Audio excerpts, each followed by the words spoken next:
Watch them grow and watch them thrive. Legendary, record-breaking, passionate ballers. We salute a senior class that's second to none, knowing that championship pedestal has room for just one. The spotlight. She loves these moments. The farther you go, the brighter it becomes. You're in the championship or you're going home. We have to go out there and be ready for battle. Deep drive. Back it goes. And Tennessee walks it off. I was made to shine. Proven that we need to be here and we're going to win it all. Got her. The Texas Longhorns survive. Moments like these are made for stars like you. Lana Leach to make the diving catch. The championship is on the horizon. This moment, this pitch. Katie Stewart jacks one deep. The closer you come, the hotter it gets. I was made to shine. This is the Women's College World Series. It's the 2026 NCAA Softball World Series presented by Capital One. And it's semifinal Monday. 4 teams down to 2 in the next 12 hours. We open up with the defending champion Texas Longhorns, still very much in the championship chase, and the Lady Volunteers of Tennessee on a mission to win the first in school history. This is how we arrived at these national semifinals. Katie Stewart in Texas broke up a no-hitter from Jordy Fromm in the 6th inning and won it 3-1 to eliminate the Huskers. And then in extras late last night, Caitlin Terry helped knock out her old team as Texas Tech beat UCLA. So we start with Tennessee needing 1 win, Texas 2 today, and then our night session, Alabama 1 win away from the finals. Texas Tech will have to try and sweep a doubleheader. The Champ Series will start on Wednesday. Hey everybody, and welcome to Devon Park. Beth Mullins, our Olympic gold medalist, Jessica Mendoza, Michelle Smith. We've got our Hall of Famer down on the field with us, Holly Rowe. 4 teams left, only 2 spots, guys, in that championship series. Well, and this is such a great rematch of what we saw opening day here at the World Series. Texas, all they wanted was a rematch with Tennessee, the team that knocked them into that loser's bracket. And it's the semis, right? Both of these clubs are on the doorstep of the champ finals. The question will be answered, who's going to knock the loudest and bust through that door? All right, well, it was opening day when Tennessee took down Texas, and they did it using their Lady Vol game plan, Michelle. Strong arm tactics and that one big swing. Best pitching staff in the country all year long, and we've seen that in the postseason as well. It's Carlin Pickens with the speed. It is Sage Margecko with the spin. But in this World Series, it's also been the bats. They have hit a home run in every NCAA game this year. It's been the freshman, Taylon Holly, Elsa Morrison, and then the walk-off by Emma Clark against Texas Tech to get them into this game.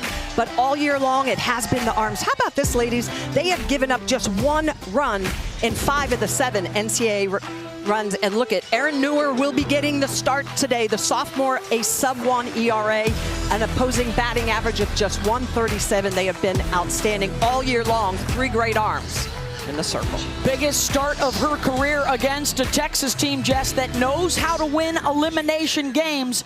If they win 2 today, I bet you Katie Stewart will have a big role. It's all she's been doing all season long. Katie Stewart has been their monster at the plate, honestly leading this team in pretty much every offensive category, but it's been the monster mashes. It's been the statement slams.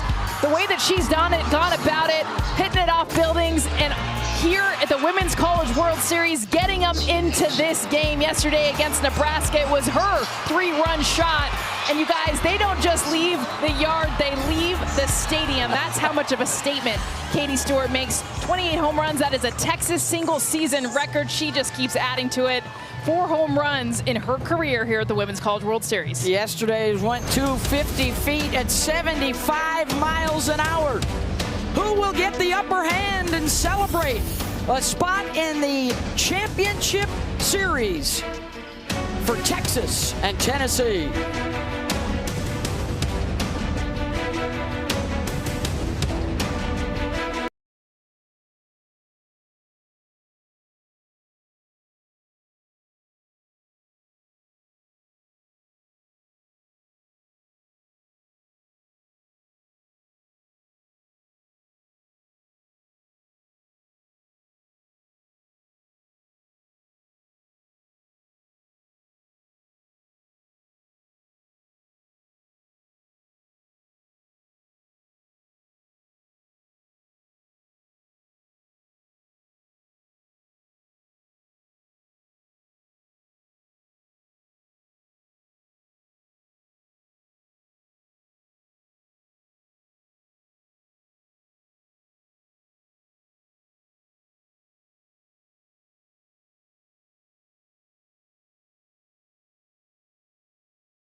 the visitors here in our first semifinal of what could be 4 today. Starting lineups are brought to you by Capital One. J.C. Nichols in the 9-hole in the lineup is the one that broke up the Jordy Fromm no-hitter in the 6th inning. She and Caden Henry singled back-to-back, and then Katie Stewart went yard to win it. And both coaches with a surprise in the circle. It's Erin Newer against Citlali Gutierrez today. Newer, one appearance at the World Series last year. Not yet in the circle this season here in OKC, so this is her first time. Well, she's got that great drop ball at the bottom part of the zone. She's going to throw that about 57% of the time. A rise as well at the top, about 30%. She's got really good spin speeds. And it is a good matchup against Texas, who at times will chase that drop out of the zone. Texas as a team not hitting as well as they did during the regular season. In fact, here at the World Series, just a .200 batting average. But Caden Henry has been their best. Grounds that one to short, one down, and here comes Katie Stewart. These two also met one another in the national semis last year, and Texas won that one to knock out the Lady Vols, courtesy of a Katie Stewart home run.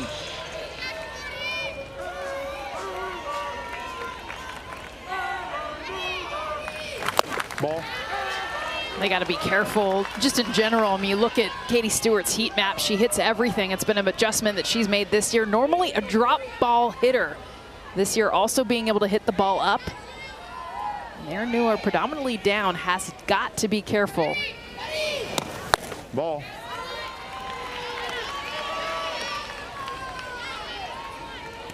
Junior out of Frankfort, Illinois, playing in her 3rd Women's College World Series. All she knows is playing in the championship series. Ball. Texas has reached the finals in 3 of the last 4 years, and then finally breaking through last year with the program's first national championship on its 8th trip here to Oklahoma City. 4 of those under Mike White, now in his 8th year on the 40 acres. And that's a changeup on a 3-0 count that she spins in there. Remember, every pitcher's got a superpower in the staff, and Erin Newer told us her superpower is the off speed. That's right. Clearly going to it there, 3-0. That one's lashed out into right down the line, and a base hit for Stewart. How about Katie Stewart didn't even have a hit until her home run bash yesterday, and now just the comfort she has to let this ball travel. Why? Because she knows there is off speed. This is not an off speed pitch, but does a beautiful job being able to be late and just poke it out into right field for a hit. Such a cool look down that first baseline. The ump cap cam. Good stuff. That's on the head of Marty Abazishan. Matt Dial is behind the plate. Mike Burwell, Tatum Stolting, the others on the bases. And it will be all arms on deck, probably for both sides today. Sage Margetko already warming up in the pen for Tennessee. They do have a little breathing room, obviously needing to win just 1 game today, but you don't want to give the other side any kind of momentum. And off the glove of Ella Dodge, and Vivi Martinez is on base.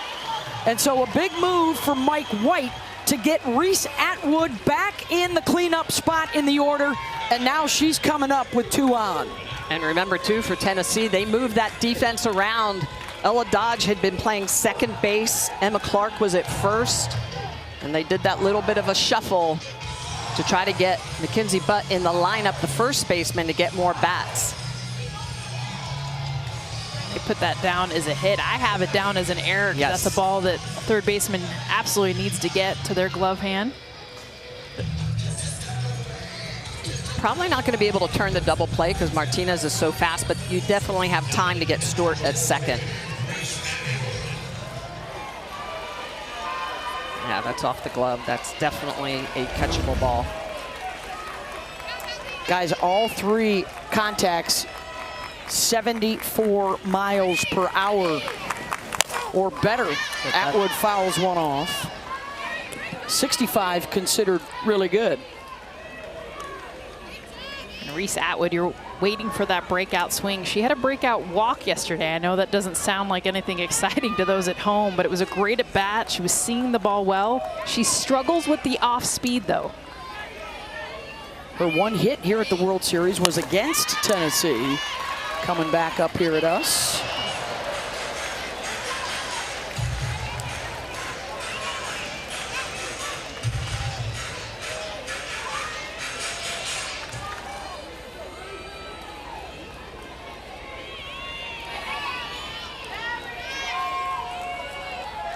One for 10 in the World Series with a runner in scoring position, and that was the Stewart home run late in the game yesterday.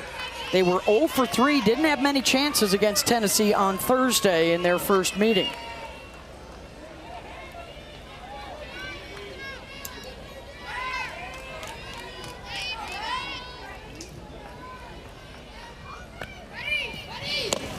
Ball. 2-2. The biggest thing is the power for Reese Atwood. She's gotten hits, but look at this. 73 home runs in every game outside of the women's college. This is her career. She is a home run hitter. Has not done it on this stage. Texas fans hoping that Ball. moment will come today. And now the count goes full from Erin Newer, the sophomore from Western New York. Top 2 in the country in ERA, opponent batting average, and whip this season. Atwood, another well-struck ball, but right there in center is Sophia Knight, 2 down. And let's check in with Holly Rowe. Well, I talked to Karen Weekly from Tennessee on why she's starting Erin Newer today. She said because she's really good, and they haven't seen her. You know, remember, these two teams played earlier in this Women's College World Series. And I said, do you plan for 2 games on a day like this, or do you try to put the nail in the coffin game 1? She said, you hope for the best, that it's 1 game, but you plan for the worst. Sage Margetko and Carolyn Pickens will be warm and ready to go at any moment. Yeah, the other 2 did play in Thursday's game. Here's Leanne Good. I'm a nail in the coffin if I'm coaching, not a hope for the best. Well, the other thing about Newer is that changeup. You mentioned it, it's her superpower. If she can get ahead and use that pitch continually today, I think she can keep Texas off balance. Ball. But the key is pitching from ahead, and when she pitches from ahead, it's going to be a completely different ball game for her than when she's working from behind. And so there it is. Look at that, ahead counts, opponent's batting average under 100. But when she's behind, it doubles.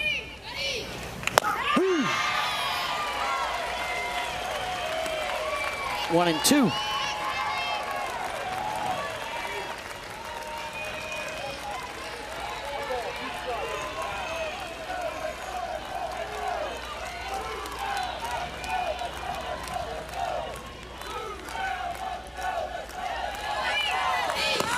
Ball. And now 2-2. As Newer tries to work out some early trouble, a couple of base hits for Stewart and Martinez. Well, they needed to get her in on this stage this year. They make it to the finals, they're going to need all 3 pitchers. You don't want to wait until then to get Erin Newer into a game. Good, got under it, as does Sophia Knight. Couple stranded. Tennessee picking up the bats when we come back.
by Capital One. And for the team in the driver's seat, the Tennessee Lady Vols, Emma Clark.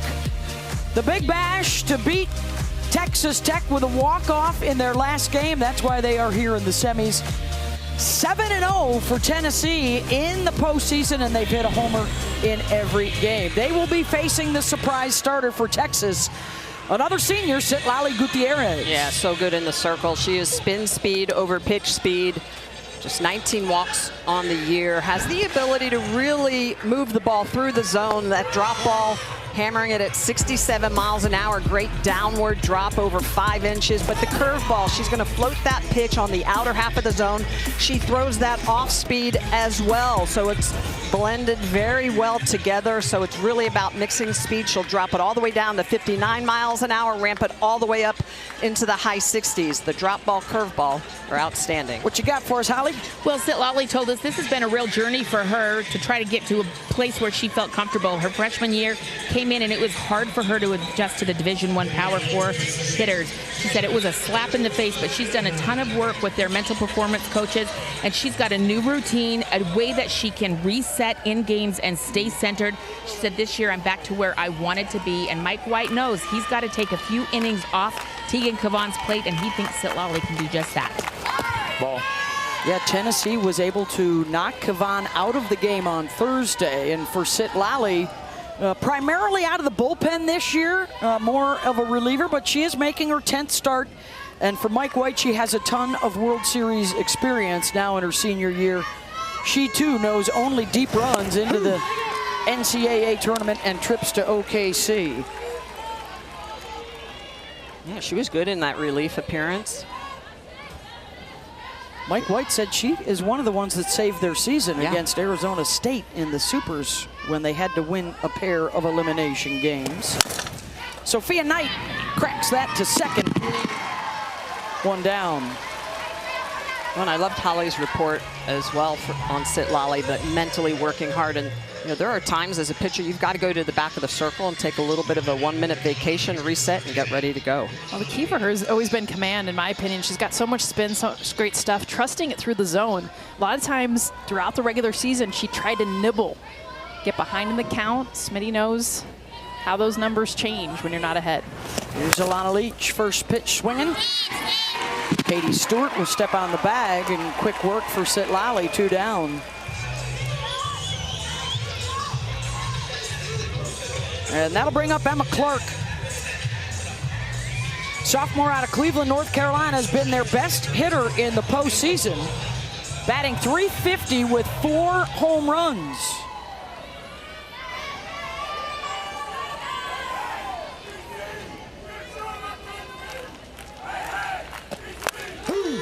The difference at Emma Clark the last few weeks where you've seen those power numbers go up, she's always had the exit velocity. Karen Weekly's talked to us about it. It's her aggressiveness earlier in counts. She's always been more of a passive hitter. Yeah, she said, we need the beast to come to play, and so far Emma has. For Karen Weekly, now in her 25th season with the Lady Volunteers.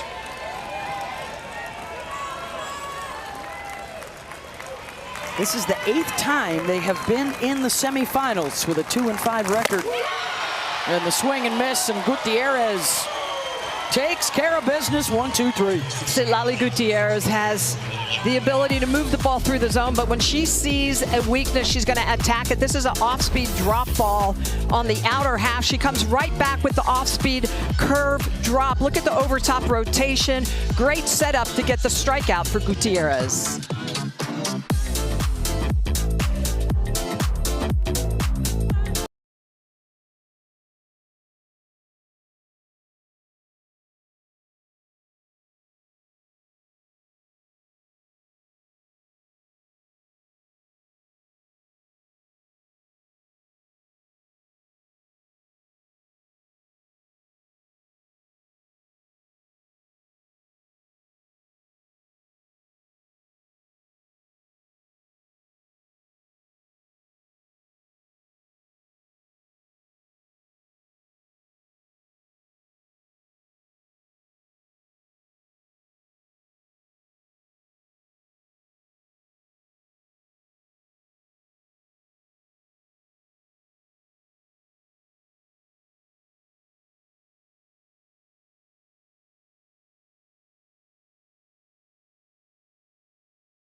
The NCAA Women's College World Series is presented by Capital One.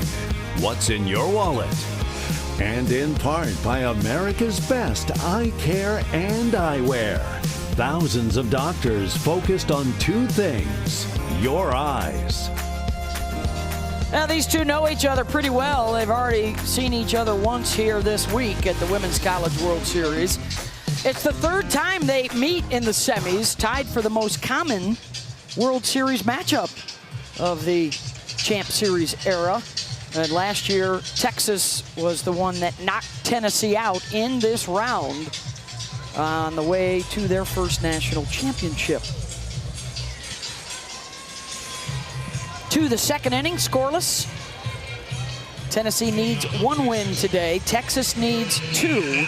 The if necessary game would follow us 30 minutes after the finish if Texas were to win. And then the nightcaps tonight: Alabama, the 1 seed, Texas Tech, the 11 seed. Here's Hannah Wells. 6, 7, and 8 coming up to face Newer. Hannah Wells puts a charge in one. Back to the track, and the catch is made by Knight. Already her third put out. One down.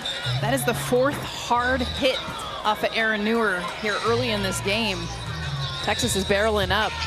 Well, and that's her off speed, so that tells me that they might be coming up sitting on that pitch because she does throw it so often.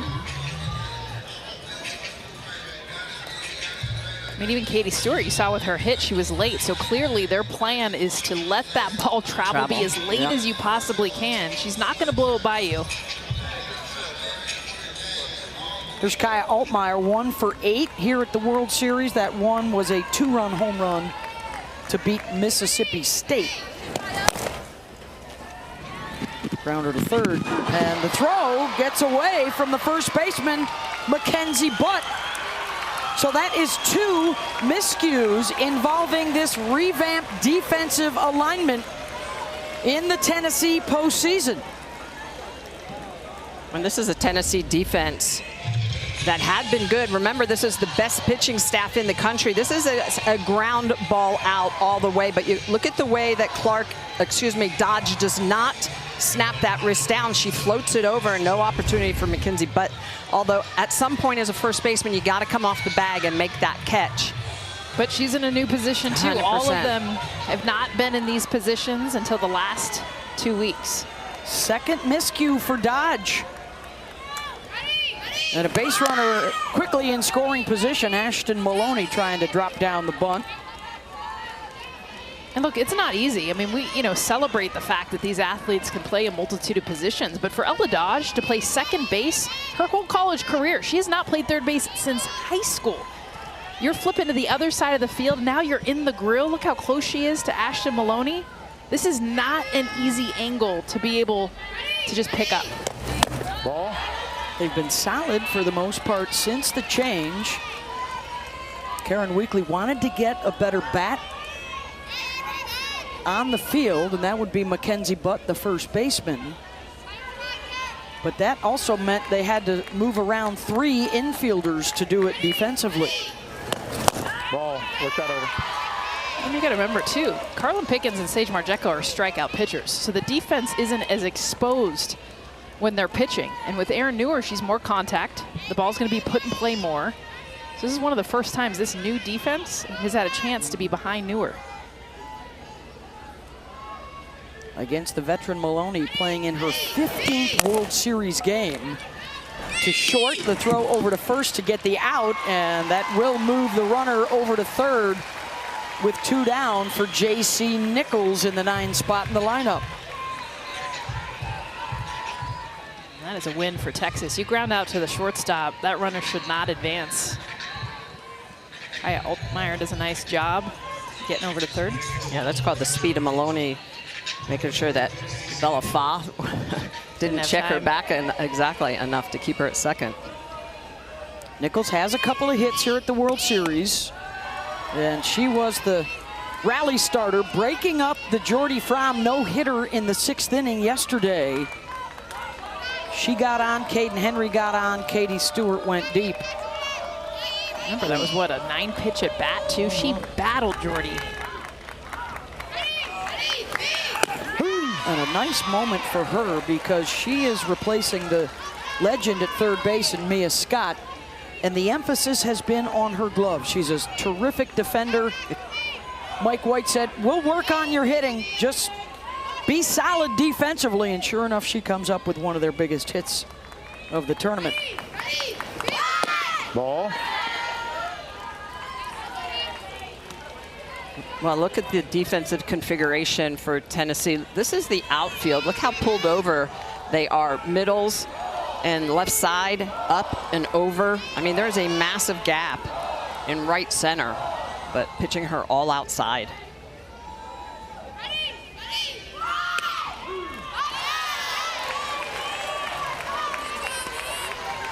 I would stay out there. If you're going to get that call, that's a good 3-4 inches off the plate away. It's going to be hard for J.C. Nichols. Remember, she's moving through the batter's box. Tough pitch to reach.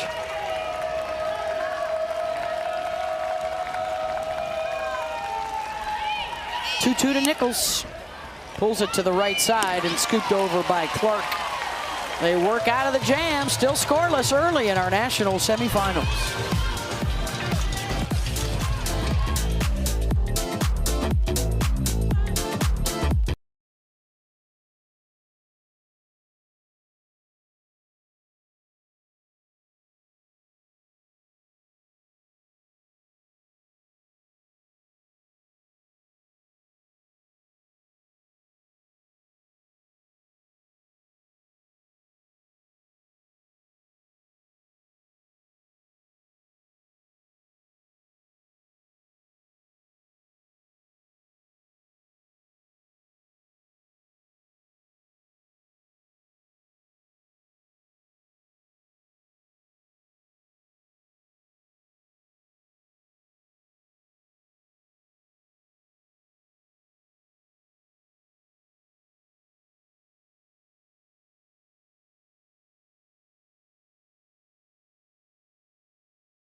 Well, Tennessee's championship chase led by Smokey. This is their 10th trip to the World Series, 3 in the last 4 seasons. They are still looking for that elusive national championship. They've been in the finals twice. And those gaudy numbers in the circle coming into this World Series were the best in Division I. They are undefeated in the NCAA tournament, been rolling along. The pitching, as it's been all year, solid, and they have now added the long ball to the repertoire. They've hit a home run in all 7 of those games for Karen Weekly. Both these teams spent time as the top-ranked team in the country. Texas and Texas Tech both tied in the preseason poll. The two teams that were in the finals a year ago and still could be in the finals again this year. Alabama's the outlier, but they grab the #1 seed in the NCAA tournament. So everybody's been feeling like a top dog this year. It just speaks to the parity. So much going on, not just in the SEC, but all over the entire country. And that's what Tennessee's going to have to not do, is chase pitches outside of the zone. Lali Gutierrez, one of the best in the business at making you chase pitches. That floaty curveball at 60 miles an hour. She'll run you out. She'll run you down with the off-speed drop as well. Ball.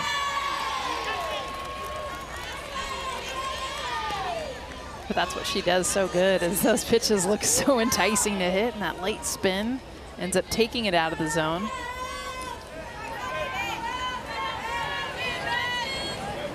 Freshman Morrison with a 2-1 count. And now 3-1. Hit the home run against Texas and Tegan Kavan in Thursday's 6-3 win.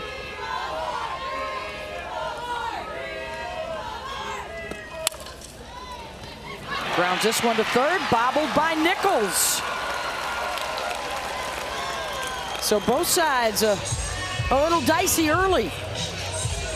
And that comes off the bat with a lot of spin. That is an off-speed curveball in the outer half that Morrison just gets around, and when you get that off the end of the bat, it creates a little bit of top spin. You can see it. Look at the way it's just spinning really tight, and it gets off the glove of Nichols. It's going to go down as a leadoff error.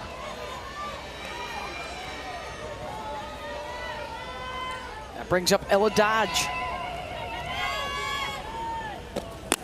Tennessee was 4 for 9 against Texas on Thursday with runners on base. Dodge 1 for 6 here at the World Series for the sophomore out of Bradenton, with wins over Texas and Texas Tech. Ball. And this is where Gutierrez will start to use a screwball that she doesn't use often during the season, but she does and did against Tennessee earlier on game 1 on Thursday. Trying to expand that zone with the screwball going away from them. The good leadership of Reese Atwood, who's in the U.S. national team pool this summer. They'll be playing a couple of international tournaments here at Devon Park as we start the build-up towards the Olympics in Los Angeles in 2028, and the softball will be played here in OKC. 2-0 to Dodge. Smacks that to Stewart, and she throws it out into left field. Could not connect with Vivi Martinez, and it's 2 on with nobody out. And wow. Back-to-back errors. Errors 44 and 45 on the year. Uncharacteristic. Katie Stewart with that throwing error. On this ball, off the bat, you're thinking potential double play, even though Dodge is a lefty, but that ball just thrown to the back or the arm side of Martinez, so it's really difficult, and you can see Katie Stewart saying, that's my bad. It's a throw that needs to be thrown over the bag, lead your shortstop.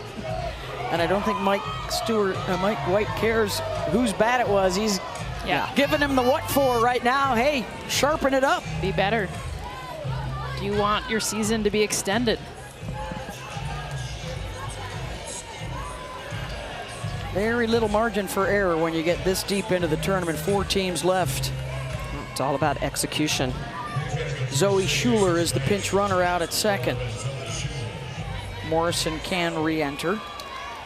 You can get lifted once for a pinch runner and stay in the game. So here's Gabby Leach. Both Leach sisters in the lineup throughout the year. From the Woodlands, Texas. She's had a hit in both of their games so far.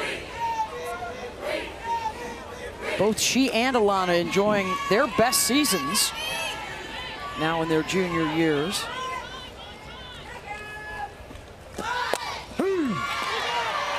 Oh, considered the bunt, pulled it back, and it was a strike. 0-2.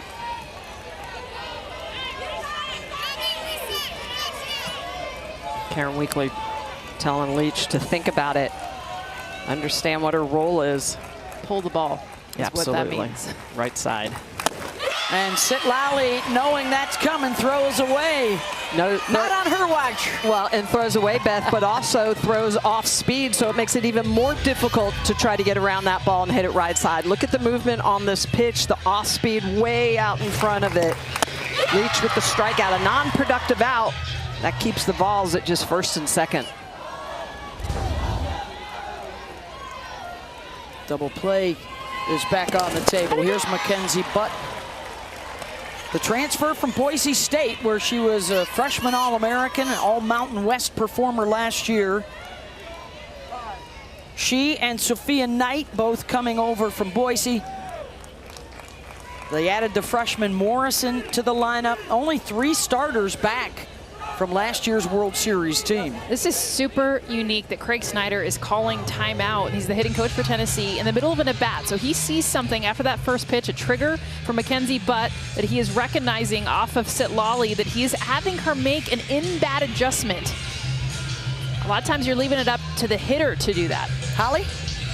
He did that exact same thing with Emma Clark. You remember her home run that saved the day for Tennessee in their last game. Craig Snyder had pulled her aside, told her right before the at-bat that she had to look down in the zone, get lower on the pitch. These little adjustments that he's making have paid off for Tennessee so far.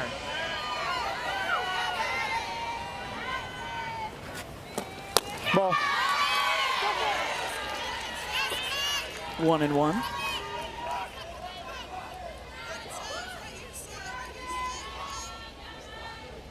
.290 on the year with an OPS over 1,000. Ball. And they're continuing to throw her on the outer half. That puts Vivi Martinez, the shortstop, up the middle along with Leanne Good. They're hoping to roll something hard up the middle to turn a double play. Try to get out of the inning.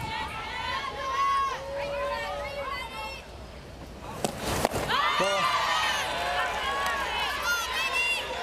3-1. And I'll tell you, if I'm Butt, I'm going to be looking through this 5. Look at this. This is where I'd be looking to try to get that ball through that 5-6 hole.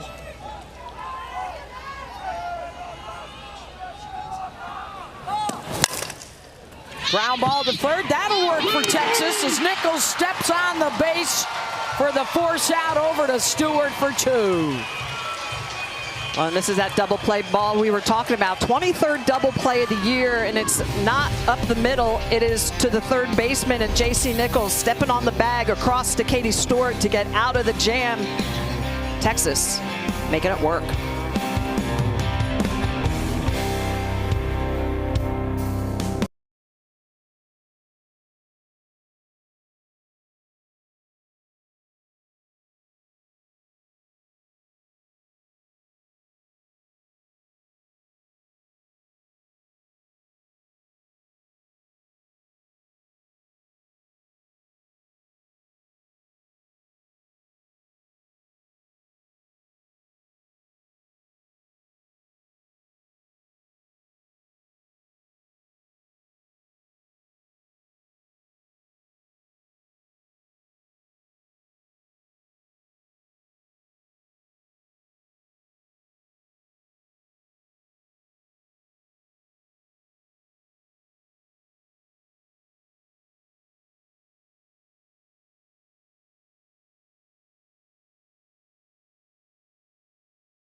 Magic from Ava Kuzak.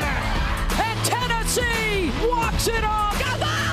Katie Stewart. Honestly, it's probably one of the most memorable. Megan rips a fly ball to deep right field. 41 for Grant. Center field. 42 is in the bleachers. We love the long ball, and 27 of them so far with a handful of games still to play here in Oklahoma City. And congratulations to Megan Grant, the spectacular career that came to a close last night. A new single-season NCAA record, 42 homers, and she passed Stacy Newman, the all-time leader at UCLA. Sage Margetko is the new arm out there for Tennessee. Erin Newer goes one time through the batting order. Margetko, a lot of experience, a little bit more velocity than Newer, but really good movement as well. A little bit more rise at 37%, drop at 36%.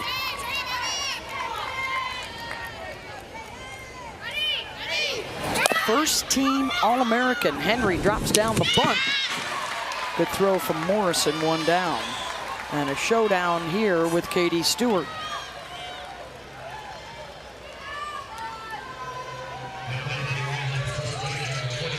One of the tough things with Margetko is the 17-mile-per-hour difference between her heat and her changeup, which comes in at 46 miles per hour.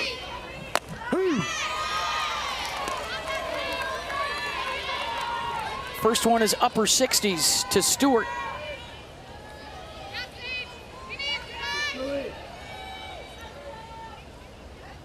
Texas record for home runs and a whole new look for Katie this year at the plate.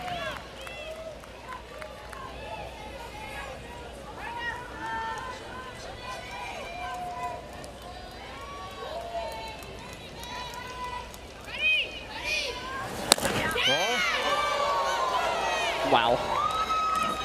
TrackMan is showing that drop ball at the bottom of the zone, but right down the middle and in it. That is a strike. Wow. You can't get it any more up. No. She'll hit it up and out. Gets the swing and miss for the strikeout for Sage Margetko. That is the first for a Tennessee pitcher today. In order to get out hitters like Katie Stewart, you've got to have speed, spins, and spots, and Margetko's got all of them. She has the ability to change speeds, use her spots, but it's the spin. Look at this rise ball on the outer half. Great movement. Look at the way she gets extended and then snaps that ball out. Really good rotation. Big strikeout against Katie Stewart. 2 down for Vivi Martinez.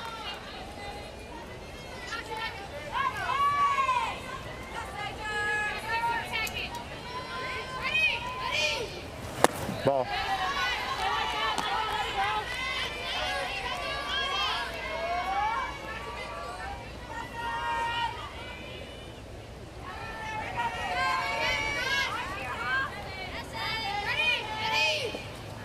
Ball. Missed it low, 2-1.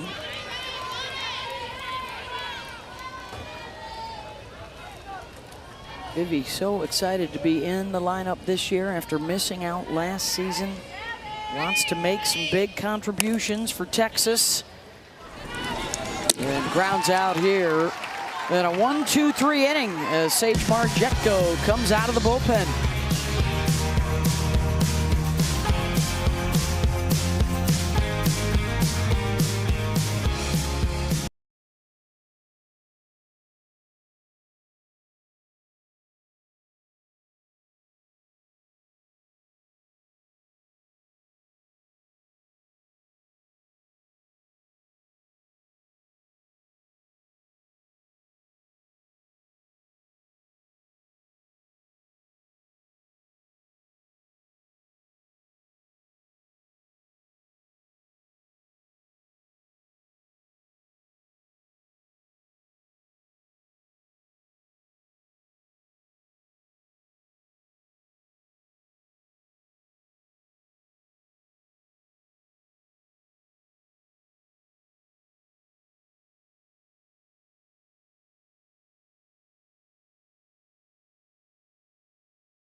That's the second semifinal showdown coming up later tonight. Tennessee and Alabama, 1 win necessary today to advance. Texas and Texas Tech have to sweep double headers to play for the national championship, which gets underway on Wednesday night. Jocelyn Brisky has been amazing in the postseason for the Crimson Tide in the circle, and that Texas Tech offense is wreck-em. 628 runs, nearly 140 home runs this year. And what a matchup that will be with the SEC and the Big 12. Alabama, the 2012 national champs when they went dancing in the rain, and Texas Tech trying to get back to the finals for the second year in a row and win their first title. Ball. We are scoreless here in our first semifinal. Maybe play 2 today, maybe play 3, might have to play 4, which has happened on 4 different occasions, including 2021 and 2022. Slow roller to second, and it's dropped by Stewart. Wow. And the problems continue defensively here for Texas. It's already the 3rd error of this young game. This is the off-speed curveball. And again, these balls come off the bat with a lot of spin, but this is a catching mistake. This is something that needs to be made. Now, granted, this is a hard throw coming at Stewart because there's not a lot of time, so Good has to get rid of it and bullet it over. They are calling that a hit, but we're putting it in our book as an E3. Wow. That would be the 3rd of the game, so Tennessee will put some pressure on. And now Texas is a little gun shy because Nichols definitely had the ability to get Bella Fall out at second base and chooses to go to first. You've got to be able to make this play to take the pressure off. Take a look right here when she picks it up. Look at where the runner is. This is an out all the way at second base. You've got to be able to take that pressure off the pitcher, but also off the defense and get that lead runner out. Shaky here for Tennessee. For Texas, can Tennessee capitalize? Had a runner at third base in the second, could not get her home. And now Sophia Knight back to the top of the order. And a risp opportunity.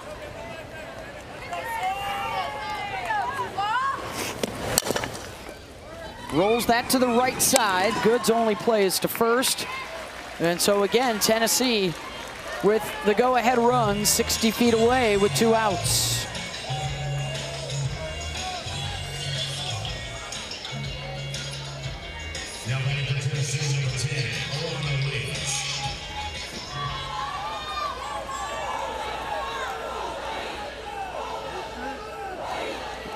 Everything has been on the dirt so far for Tennessee offensively. They do not have a ball hit out of the infield.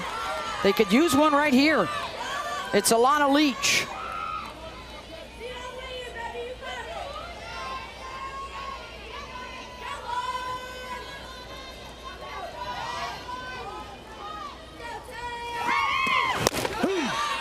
And how about Gutierrez? Does not throw her screwball a lot during the year, but in this World Series and against Tennessee in Game 1, she used that screwball very effectively to the lefties, using it again that last pitch.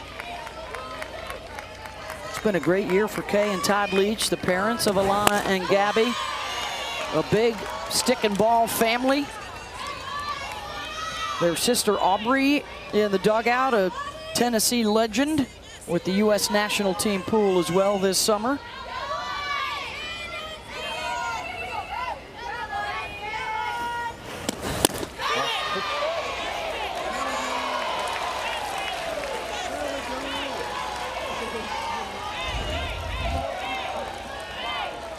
She does go, good call. He does, she does.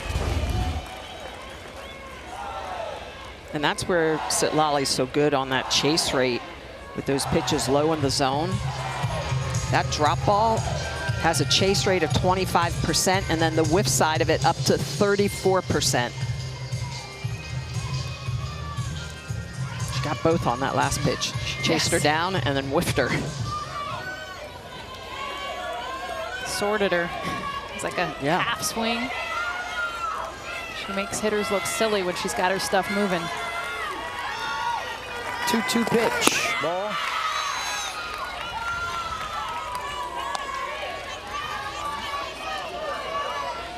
Atwood able to keep it nearby. Well, and that's the other reason why you get lead runners, right? Because again, the pressure is on the battery. That runner at third.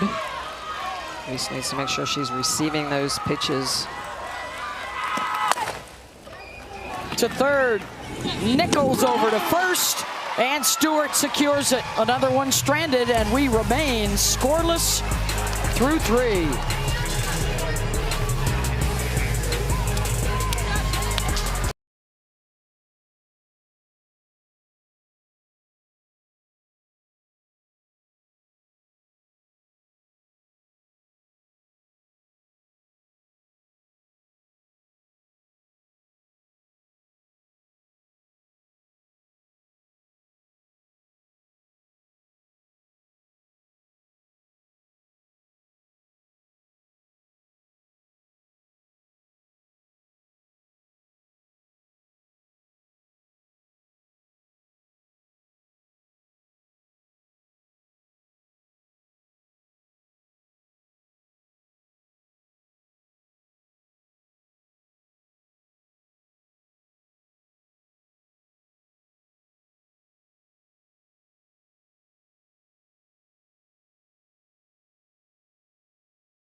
Welcome back to the Women's College World Series. Here with Tennessee coach Karen Weekly. And coach, you really wanted to use all hands on deck today. You've done 2 pitchers so far.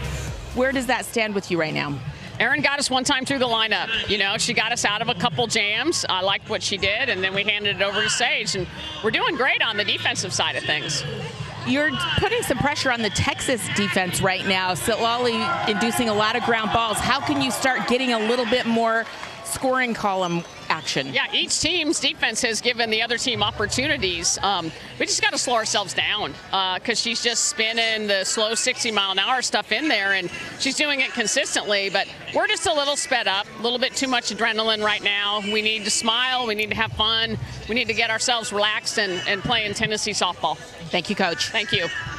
One of those players that needs to smile, have fun, and get her back to playing Texas softball is Reese Atwood. She's struggled against the changeup. No hitter in the country has seen a changeup more than Reese Atwood. Why? She's had a hard time recognizing she's swinging. You'll be early on a change. She's a good 6 to 7 feet early.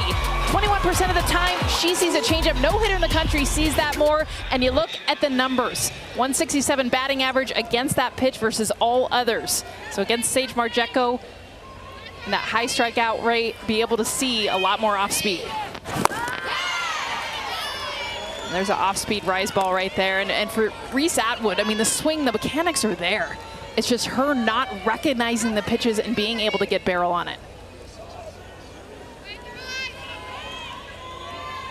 0 for 1, lined out to center her first time up. Another deep drive to center, and that one leaves the yard. Reese Atwood, the career home run leader at Texas, gets the first she's ever hit here at the World Series.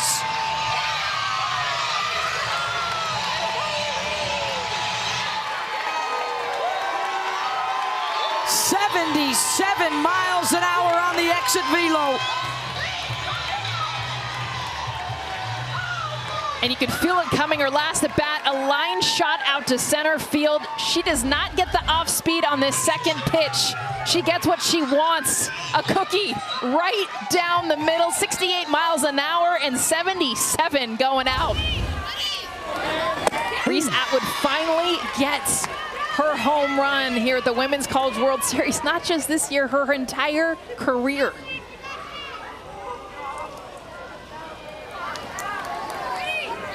0-1 to good. Ball. So the changeup numbers, as bad as they are, and then Marjetko throws two that aren't, 66 miles an hour and then 68 miles an hour. Yeah, and both of them drop balls that were right down the zone, right through the middle. Good, feathers one down the line, and a diving grab for Gabby Leach. So she and Alana both with web gems here at the World Series. And this is such a hard ball to get to, and especially because she is a left-handed right fielder. So her having to come across her body to be able to get to this ball, not an easy catch, especially going towards the line. Good, can't believe it. Ball. Here's Hannah Wells.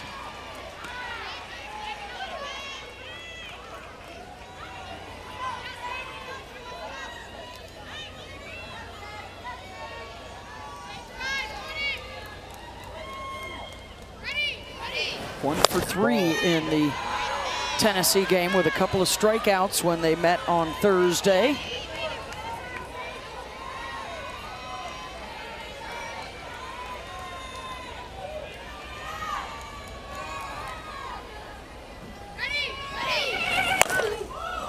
Sends the 2-0 pitch a long way away, and room out in left center for Knight. 2 down. This is right into the swing path of Reese Atwood. That drop ball that just left up in the zone. Such a beautiful swing. Nothing has been wrong with her swing. It's been about her eyes and recognizing the pitch. And she gets the pitch that she can absolutely crush and does just that. How about the exhale, too, for a hitter that has struggled here in the postseason? In her 15th game here at the World Series in her career, her first home run and the first home run ball for the family. Easy to find. That's awesome. 1-0 lead for Texas. Ball. They need to win this one to force an if necessary that would follow immediately after.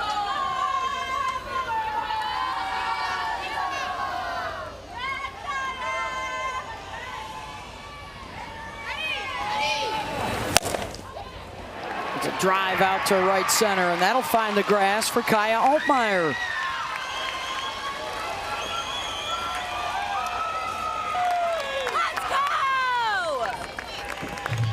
Talk about superpowers for every pitcher for Tennessee. For Sage, it's the spin, but the ball is not spinning the way that we're used to seeing Sage Margetko.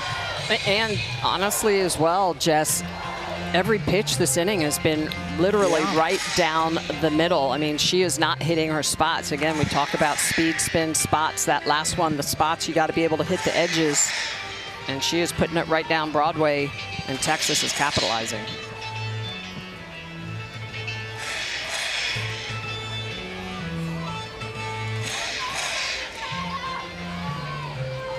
"31 years of this semifinal format, 17 times we've played at least one if necessary game. On 10 occasions, the team coming out of the losers bracket won both to advance. Ball. Including Texas in 2022 over Oklahoma State with Mike White in charge. Well, and that's part of the reason that we saw Gutierrez get this start today. Their ace, Tegan Cavan, still in the dugout, knowing that they win. They've got 14 innings they need to play today. There's a good look at Chillin. Cavan, last year's MOP. Sitlali staying cool. Ball. Away. She's been a terrific number 2. Last year they also had a good number 3 in Mac Morgan. Got them quality postseason innings en route to the title. Today's game is all about having a staff, having quality arms to get quality starts. Maloney draws the walk, and that one looked like it caught the bottom of the strike zone. Absolutely, and that's why Coach Weekly's coming out. The zone has been tight. Very tight. This is a pitch right at the knees. It's showing on the TrackMan that it is a strike. Couple on here for Texas with 2 outs. The Reese Atwood home run has given them the lead. And it's J.C. Nichols in the 9 spot. She had a chance to drive in a run back in the second, grounded out with a runner on third base. Another RBI opportunity here. The freshman out of Durant, Oklahoma.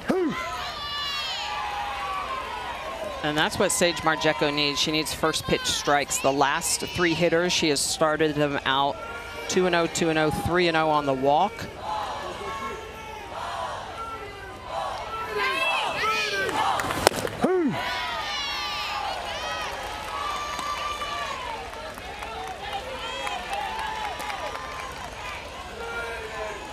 Sage Marjeko in the second inning of relief work for her. Last inning was 1-2-3, a much different story here. And gets the strikeout of Nichols. She's a senior. She waited to the time that her team is on elimination for her first World Series home run. She gets a drop ball right in the zone that she loves, drives it out to center field. That's where we're at. 1-0 Longhorns.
Deep drive.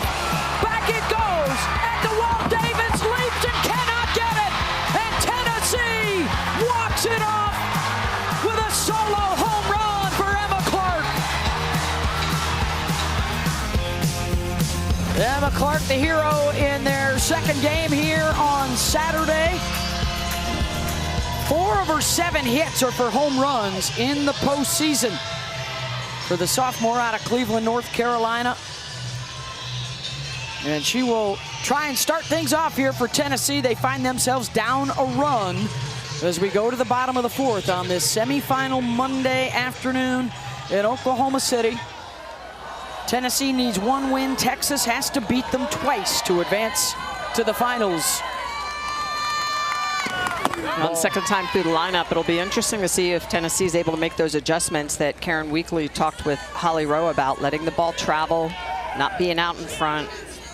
Because right now, being early is playing into Citlali Gutierrez's game plan.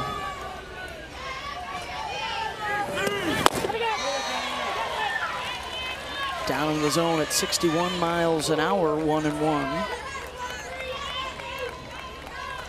It's 3, 4, and 5 to face Gutierrez.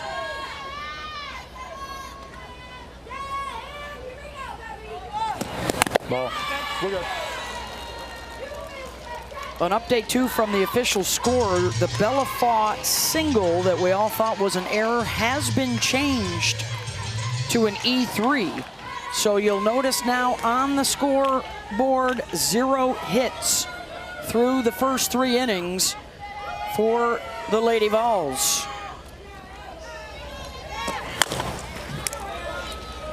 Spinner off the end of the bat, 1 down. Ollie Rowe.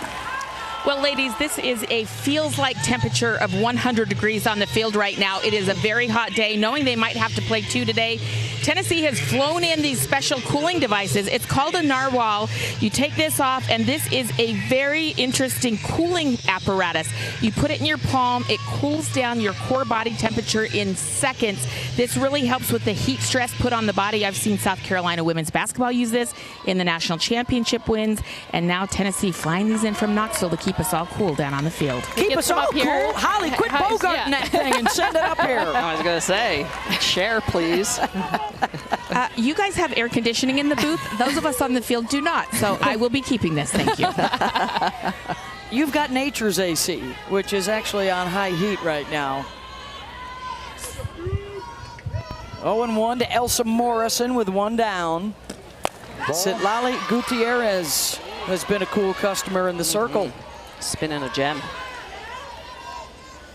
Out of Stamford, Texas.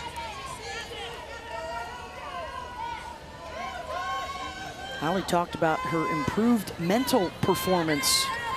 So important, especially for those pitchers, Smitty, to not only work on your mechanics, but upstairs as well. Your self-talk, so important in that circle, telling yourself what you're going to do, that you can do it, focusing on the ball leaving your fingertips, ripping it off so you get that high spin speed.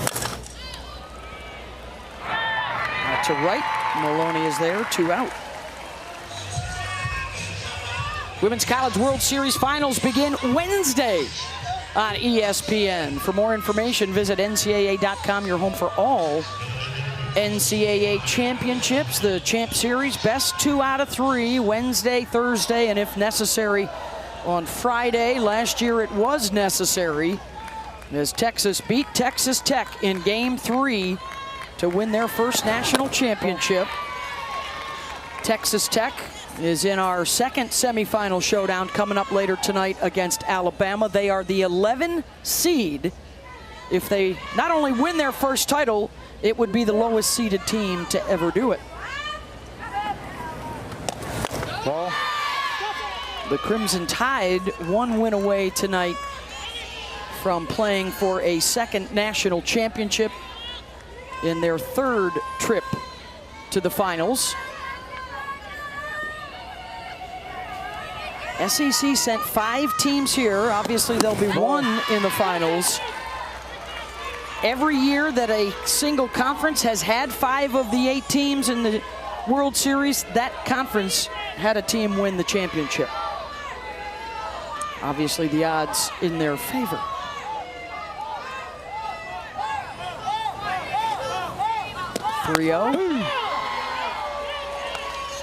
In for a strike, 3-1 to Ella Dodge.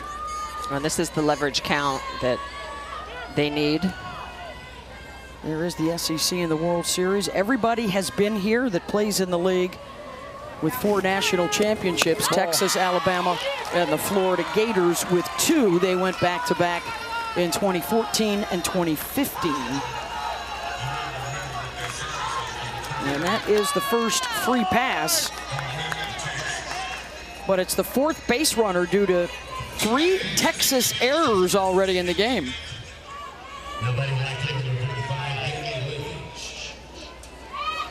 Here's Gabby Leach.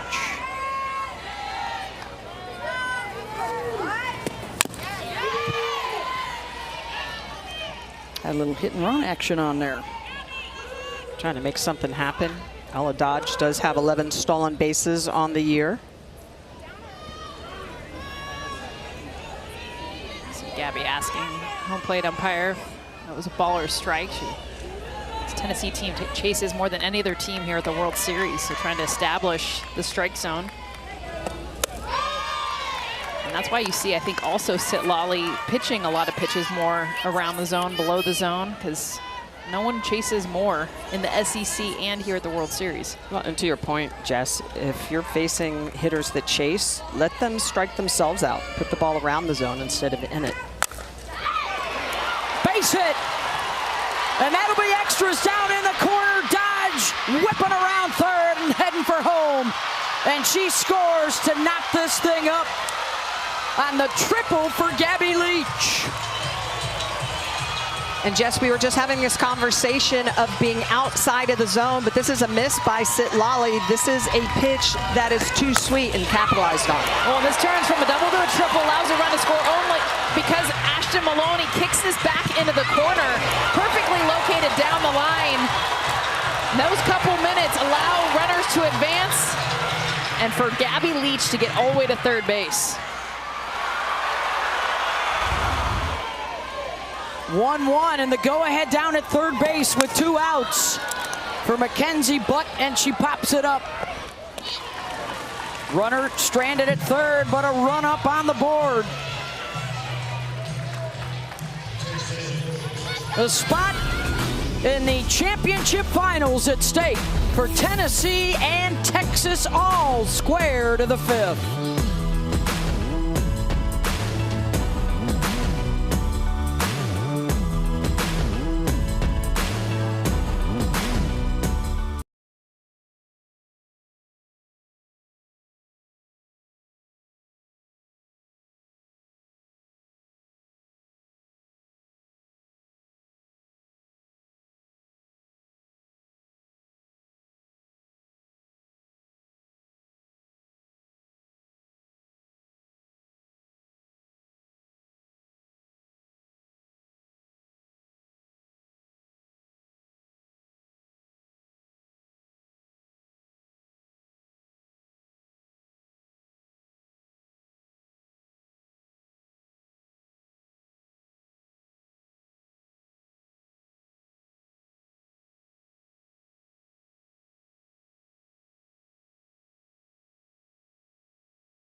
One here with the Longhorns head coach Mike White. And coach, you went with Sitlali in the circle today, and she has been pitching well. Got banged up a little bit in that last inning. How do you proceed in the circle?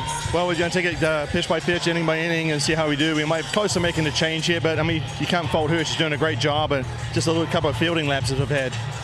Reese Atwood has never hit a home run at the Women's College World Series before. What does having her get that in that moment do for her confidence and the team's energy? Yeah, I didn't know that, but that's great to break the ice here, and hopefully she can do it again today. But she's got to relax and trust herself. I mean, she's been prancing pretty hard, but we trust in her. If you do make a change, who will it be? Probably, well, I'm not going to tell you. Okay. I almost had it. No one's listening, Mike. It's just our secret. Reese Atwood. Take it back to that beautiful home run swing. And Reese is at her best when she has length. And that's what she does behind the softball and through the softball. To see those head and eyes. Beautiful job getting down to that drop ball. And that, to me, is an exhale yell of the frustration that she has had throughout this postseason. Such a big moment for Reese Atwood her senior year. She would be due up 4th as we head back to the top of the order for Texas, 1-1 to the 5th. Ball. Mike White has talked all year long about not defending the national championship, but attacking one. And as he just told Holly Rowe, that Atwood home run goes a long way towards that attack mentality for the rest of the batting order. I would think, Jess, that, and Michelle, that when the one you look up to in your batting order is struggling, it has an effect on everybody. And when she pops one, flips a switch. Absolutely. I mean, honestly, Reese, as much as we talk Katie Stewart, we talk Caden Henry. There's so many bats in this lineup, but it is Reese Atwood. She has been the leader throughout her entire career. She's one of the greatest players in Texas history. Yeah, when you look at this lineup, it is Katie Stewart with 28 home runs, but it is also Reese Atwood now with her 19th home run. Those are the names that you circle. Yes. Because of the potential. Now, granted, the potential has struggled a little bit here at the World Series, but when that big blast comes, that's what you're looking for. Henry chases high, and the strikeout for Marjetko, her third, one down. And that's more like what we're used to seeing from Marjetko, hammer the lower half of the zone and then get the chase with the rise ball at the top of the zone, a 66-mile-an-hour rise with that vertical break. Look at the way she's going to get underneath this pitch and that tight spin speed, almost 18,000 RPM. That is above average.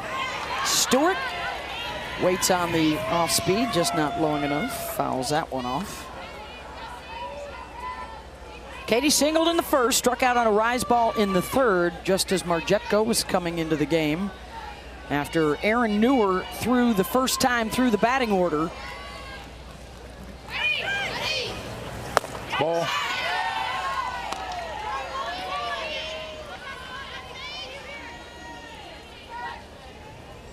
Ooh, might be a decision coming up soon for Karen Weekly in a 1-1 game. And that decision may be made sooner. Katie Stewart a rope for a home run, the second solo shot of the day for the two big Longhorns. It's 2-1.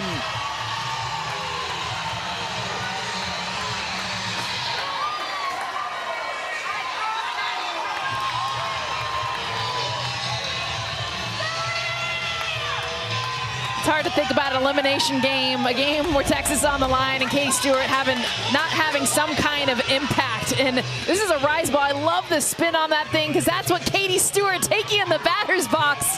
She meets that, and no one better taking her bat and just slamming it down. 79 miles an hour off the bat. That was right down Main Street. The misses, you typically don't see that from Sage Marjetko. In fact, she had given up just 8 home runs all year. She's given up numbers 9 and 10 to Texas. That thing got out in a hurry to make it 2-1 for the Horns. And here's Vivi Martinez. Everybody hanging out by the fan down there. I will say these are solo shots. Tennessee has done a great job getting Caden Henry to strike out there. She has been their hits leader here at the World Series. Martinez out to left center, and that'll reach the fence. And Vivi to second, and here comes Reese Atwood again. And the Horns are starting to hit Sage.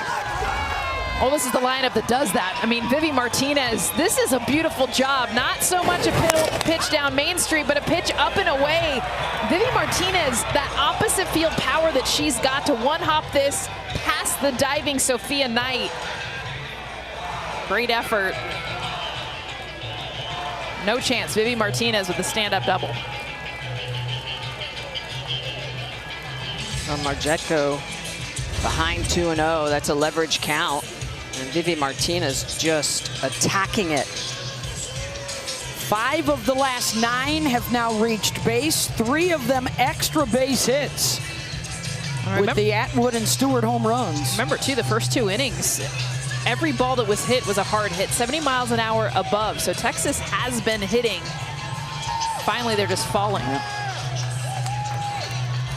Looking for the Stewarts. Can we find the Stewarts? They don't have a hat. They should recognize him by now. She's hit 5 home runs here at the World Series in her career, which is a Texas record. That's awesome. Margetko stays. Atwood steps in. And Sage has to work from ahead. She's just a completely different pitcher. When she is working from ahead, forcing these hitters to have to guess. There's the changeup in for a strike at 48 mph. And again, that's the pitch that she's known for. You circle, she throws that effectively.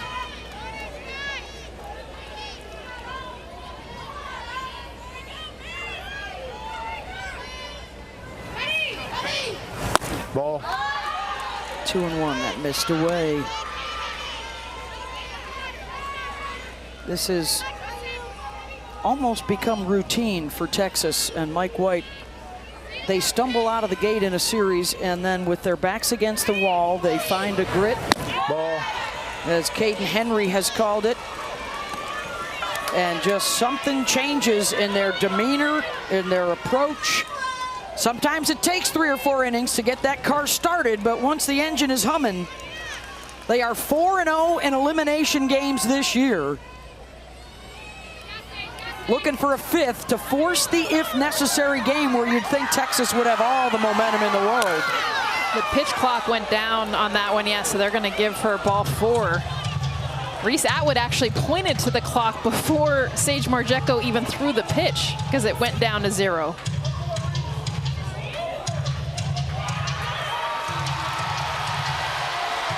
And Atwood will be given first base.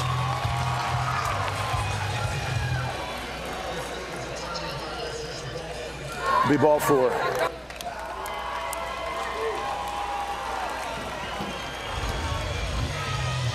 Yeah, see Reese shaking her head. How about she still fouls the ball off after being distracted by it? Do we consider Pickens at this moment if you're Tennessee?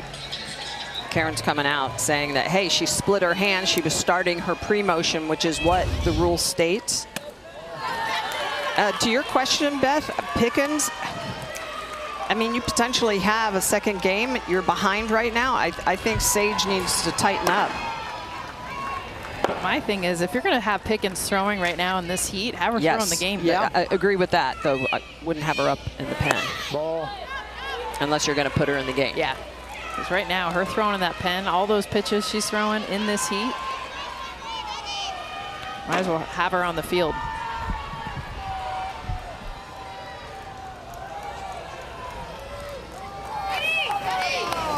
Ball.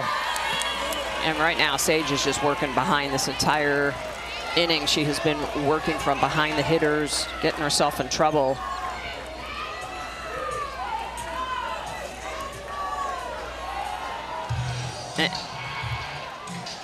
We mentioned it earlier with Erin Newer, how much more effective she was when she was working from ahead. Well, it's the same thing with Sage Margetko. Almost every pitcher in the nation, when they start out, counts ahead. Look at that batting average is 0.78, but it almost triples when she's behind. Tennessee looking for its first hit off of Tennessee in a game and a half with a runner in scoring position. Leanne Good robbed of extra bases on a great diving catch by Gabby Leach out in right her last time up. Goes that way again, and that one will hit the grass. Throw to the plate as Martinez backtracks to third, and a base hit to load him up with 1 out. And Leanne Good, 3-1 count, does a great job of reacting to this off-speed pitch. See the changeup out of the hand. And really for Leanne Good, it's about her front foot. Watch her be able to use this front foot as her timing mechanism. You see her once, then twice, be able to then get into that front to hit that changeup. Beautiful job from Leanne Good. Hannah Wells has home run power. Got a couple of them in the postseason. Ball. Well, and I think we're not seeing Sage Marjeko throw her changeup as much as she normally does, is because she's picked. For Leanne Good, a right-handed hitter, hit the changeup the opposite way. That just means they know that it's coming. And meanwhile, Carlin Pickens is throwing pitches in the bullpen. At this point, I am shocked that she is not in this game. 2-0 count, 3-0 count. Sage Marjeko does not have her stuff right now. Yep. And if you're going to get Carlin Pickens up, get her up and in. First time this season she has allowed 2 home runs in a game. And there's a deep drive to center. Off the wall. Martinez will trot home, and Atwood will sprint home.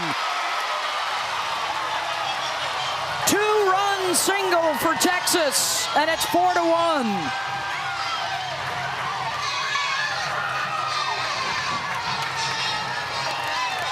And a leveraged count for the freshman, Hannah Wells, who's been so good in the lineup this year for Texas. It's going to take a 67-mile-an-hour pitch and drive it to the wall. Back to the starter, Aaron Newer, for Tennessee when we come back.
Beautiful job. Hannah Wells taking this pitch opposite field. And this is what we've seen Texas understand the off speed, being able to sit on Sage Marjeko's pitches off the wall. 2 more runs come in for Texas. And out comes Sage Marjeko after another hard hit in this inning from the Texas Longhorns. First 4 innings, the Texas batters were 4 for 17. This inning, they're 4 for 5. And it's been such a long inning that Citlali Gutierrez will head out to the bullpen to stay warm. Aaron Newer, who started and pitched 1 time through the batting order, is back into the ball game. Time.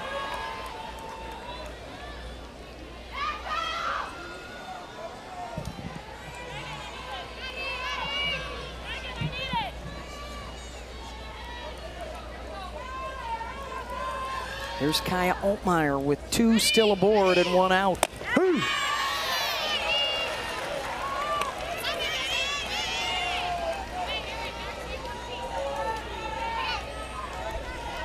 Reached on an error in the second, singled in the 4th.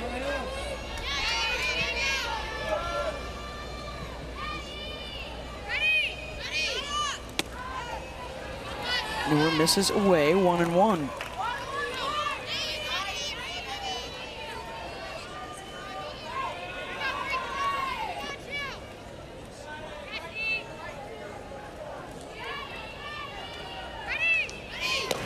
Ball.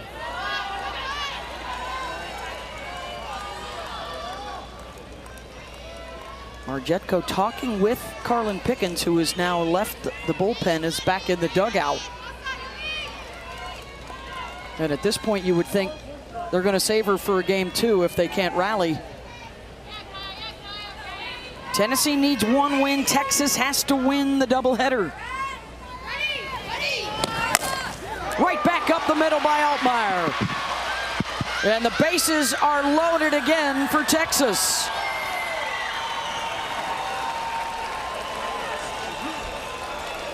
5th hit of the inning.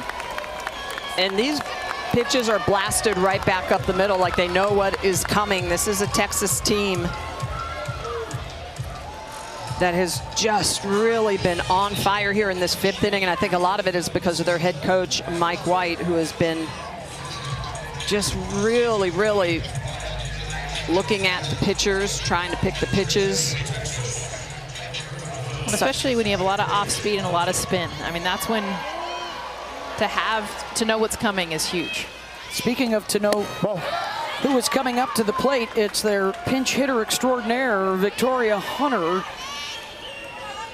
Another player who helped save their season with a 2-run home run late in the game to stay alive in the Supers against ASU. This is what Victoria Hunter has done in this postseason. Take it back to Texas A&M, a monster shot back in 2024. And then against Arizona State, this is what she's known for in that super regional game. It's what she does. Supers, 24-26. Chop to third, the force out at home for 1, and the double play for Tennessee.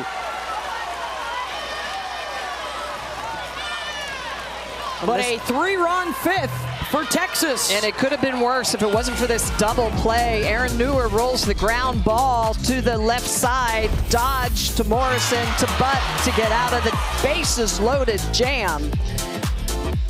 Tennessee needs to get back in it.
Click, click, click, click. Monday through Sunday, I can turn the dance floor into a runway.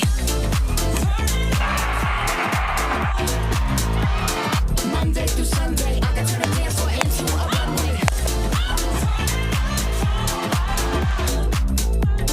Monday through Sunday, I can turn the dance floor into a Texas flying high right now off of that runway.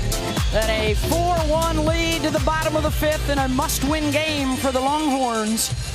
Smoking hot in that 5th inning with 5 hits, 3 runs in, including Katie Stewart with a home run and Hannah Wells with the 2-run single. They are hoping to play 2 this afternoon for a spot in the national championship finals. Beth Mowens, Jessica Mendoza, Michelle Smith, and Holly Rowe. Citlali Gutierrez back to work and working on a 1-hitter. Gabby Leach with an RBI triple for their lone run of the game. Here's 8, 9, and 1 coming up. Gutierrez spinning this gem, gave up that run in the bottom of the 4th inning. But how about Texas answering right back? They are one of the best in the country at answering after they give up runs in the previous half inning. Still outs to work with, but as it stands right now, the if necessary would be Cavan versus Pickens. Ball. Which is what we wanted this game. Well, that's what I was going to say. That's what a lot of people probably thought this game was going to be.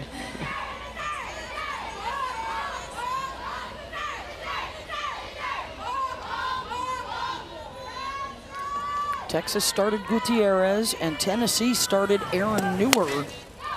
We've also seen Sage Margetko.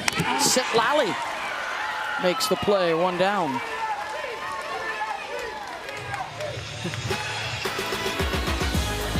NBA Finals get underway Wednesday night on ABC at 8:30 with the Knicks and the Spurs.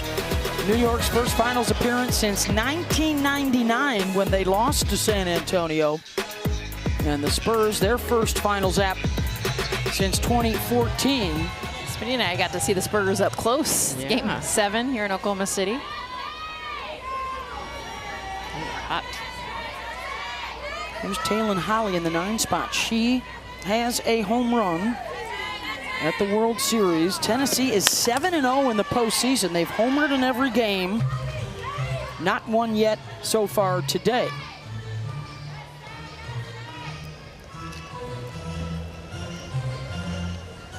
Laid down a sacrifice in the 3rd. Tennessee unable to capitalize on 3 Texas errors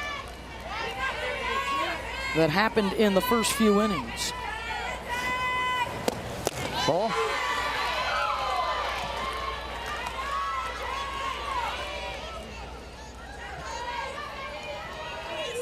Coming up later tonight, 7 Eastern on ESPN, the start of our second semifinals, Alabama and Texas Tech. Ball. Alabama needs 1 win. The Red Raiders need a pair.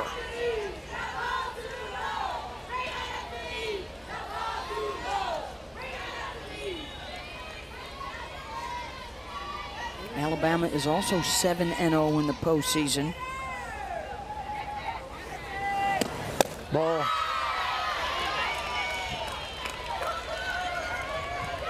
Their tournament ERA 0.74 with 53 strikeouts and 5 walks in 7 games. They have been spectacular, led by Jocelyn Brisky. And a big challenge against those Tech hitters. 137 home runs, 8 with double-figure homers in their lineup. And what kind of Kennedy-Terry combo magic will Jerry Glasgow work up for his lineup card tonight? Ground ball to Stewart. 2 down.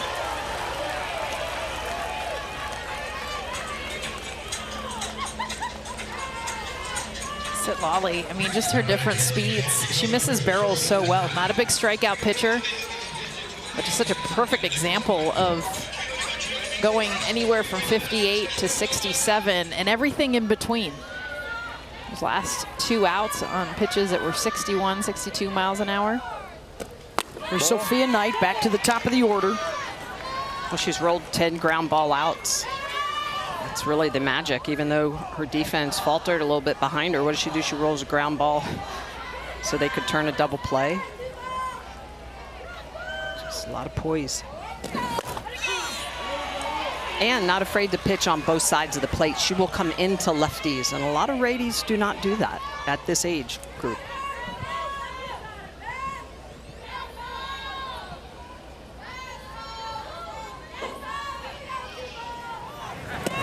Ball. And that one down in the dirt.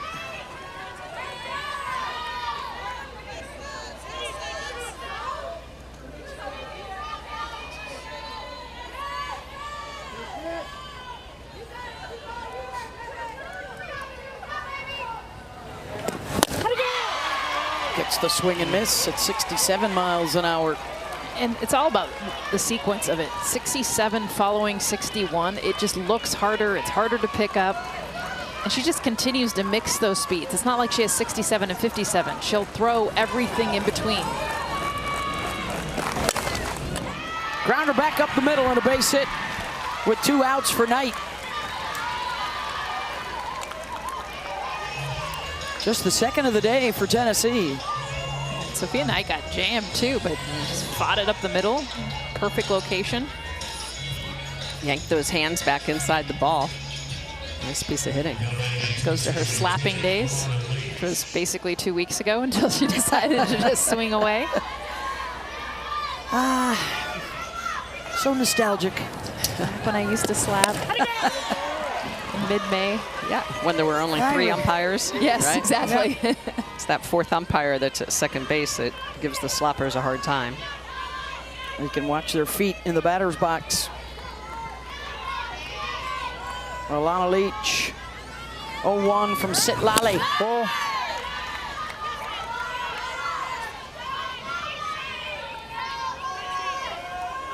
Nine ground ball outs today for Gutierrez. It's her specialty.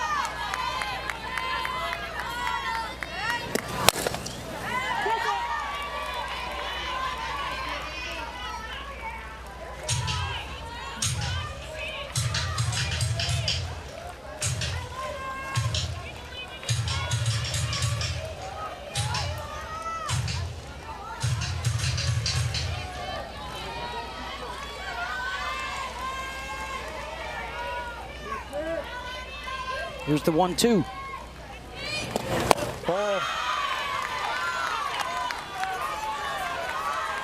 Lana Leach talked to us about how much fun she has playing with her sister Gabby and how much they push each other. You know, Gabby makes a dive and play in the outfield. Lana's like, all right, I'm gonna make a dive and play in the outfield, pick up the bat, and their entire lives they've been on the same team. And the strikeout for Gutierrez. Through 5, it's 4-1 Texas. Gutierrez with just her 3rd strikeout, but it's on the drop ball. How about the chase rate at 25%, the width at 33, using that drop to get the strikeout?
Big swingers have shown up today for Texas. Katie Stewart, Reese Atwood, both swinging big.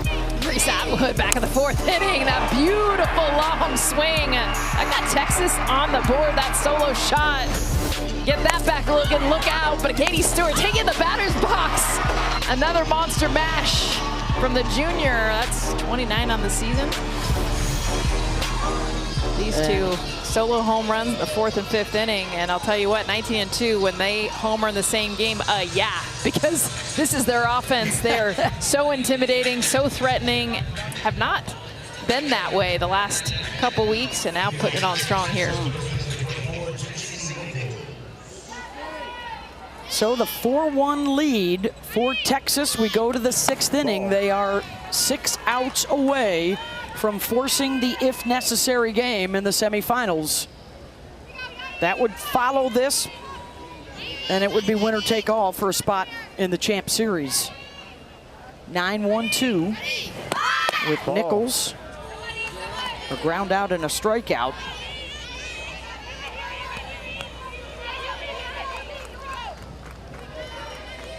You guys have been in these situations on both sides. A massive momentum swing, right? If you win game 1 to take into game 2. Well, and that's why some coaches, a lot of coaches will start their ace, even though they know they have an if necessary game, because they don't want that momentum to shift to the other side. It's a big if. And it makes sense why Mike White doesn't, because he knows he's coming in today saying we got to play 2. Doesn't matter if you win game 1 and lose game 2 for him. So don't start Kavan. You're playing for game 2. But for Tennessee, it is, and Holly Rowe talked about that in her conversation with Karen Weekly. Are you going to put the nail in the coffin? Are you going to give the knockout punch? And the answer ultimately was no. We're going to hope for the best with our other 2 pitchers. And they know that Carlin Pickens is there for game 2. Setting up to be Pickens versus Kavan if we get there. And Nichols swings through it, 1 down. Nice pitch by Aaron Newer going to the outer half. It's that drop ball. Look at that late sharp movement. Just chases Nichols out. See the rotation. Really good 4-seam over the top drop ball from Newer. Back to the top, and Caden Henry. Ball. 3 hits here at or during the World Series, but none yet today for the Longhorn leadoff. See the 14 hits though in the NCAA tournament. She leads the team. 3 home runs as well. Ball. It's brought the power in the postseason. She can go for moving in the box. She's got so much speed, drag bunt. She swings away. She's got power as well.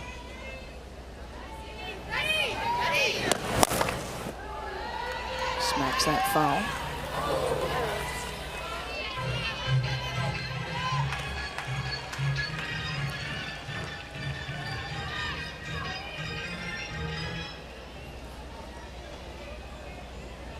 One.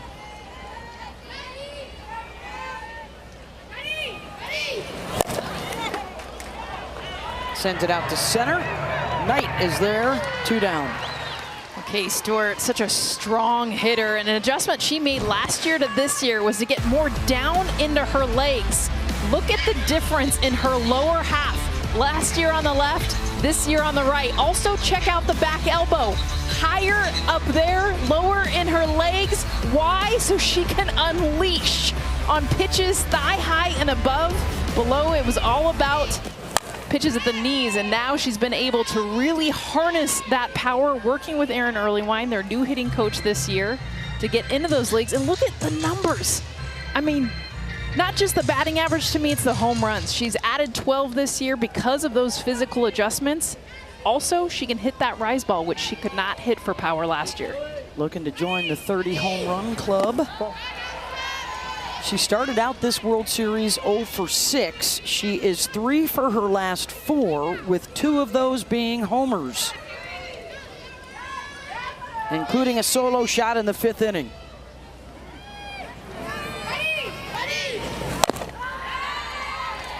Checked foul. They've added a couple of home runs today, Atwood and Stewart, so they have, for the 3rd year in a row, set a new school record with 95. In this season of offensive explosions around the softball world.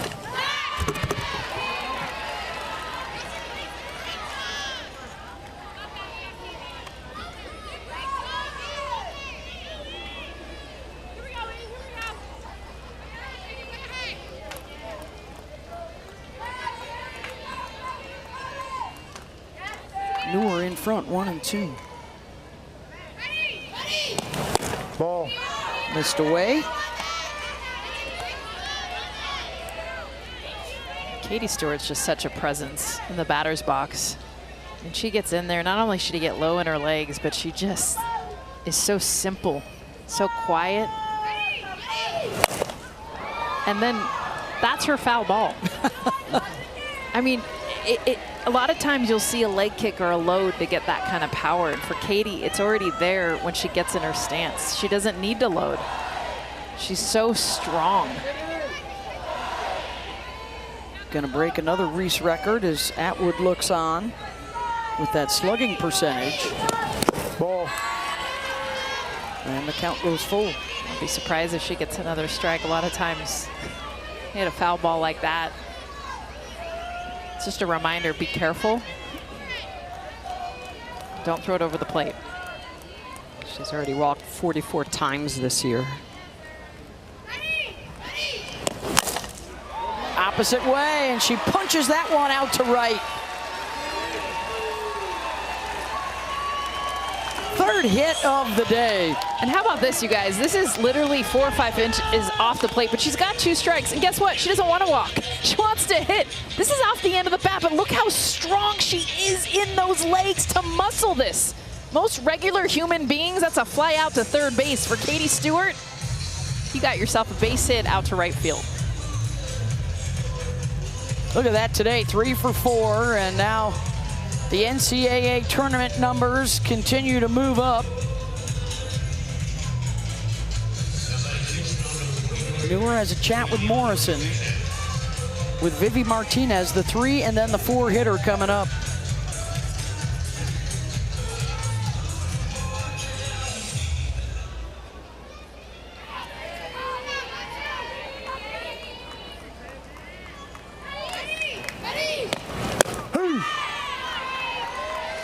Vivi singled in the first, grounded out in the third, and then doubled and scored in the 5th.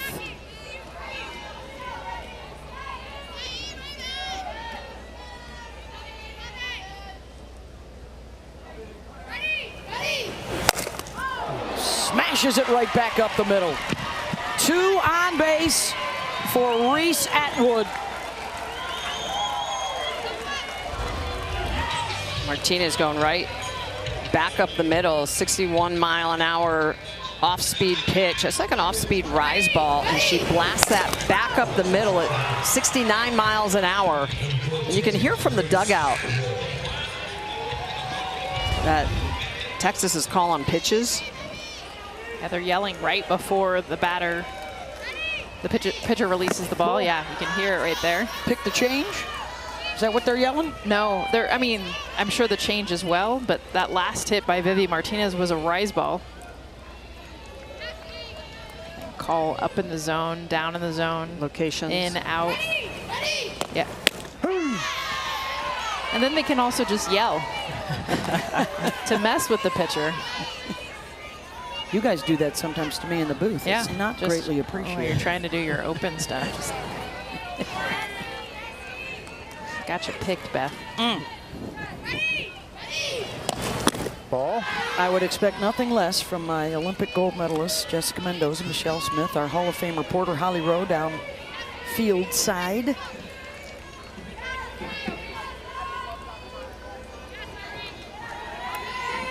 Inching closer to a double header possibility this afternoon.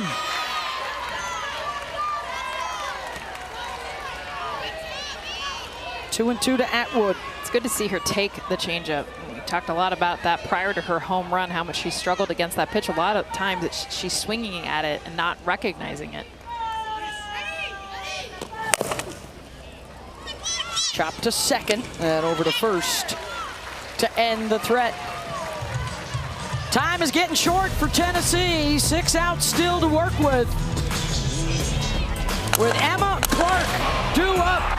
She of the walk-off home run to beat Texas Tech earlier in the tournament.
Well, on this semifinal Monday, it's Texas on top of Tennessee 4-1. If this score holds and we play an if necessary game, we will get you set for game 2 between these two UTs. And how about Katie Stewart right now? A little redemption, Danielle. Yeah, I'm looking at like the defensive mistakes. So when she had those two, for her to be able to come up and put that go-ahead run with that solo shot, I mean, I felt like that was huge. The rest of the offense, too, stepping up right from the beginning of the game. The crew was talking about it. They were putting the ball in play extremely hard right from the first pitch of today's ball game. And shout out to Citlali Gutierrez. She's got that off-speed pitch working really well. All right, Beth, I don't know if I had on my bingo card we would hear My Heart Will Go On remix in between that inning, but I'm here for it.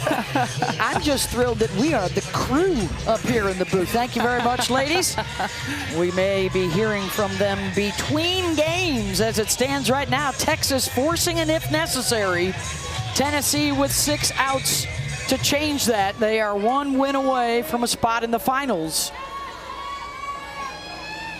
This would be the time to do it. 3, 4, and 5 coming up. Clark, Morrison, and Dodge. But Gutierrez has been terrific. Just 2 balls have left the infield. She's rolled 10 ground outs as she moves into the 6th. Bit of a surprise start for Citlali, who's been more of a reliever the last couple of years with the emergence of Tegan Cavan as the stud, but a big moment for her, and she has shined thus far. Clark, fly ball out to center, and here comes Caden Henry, 1 down.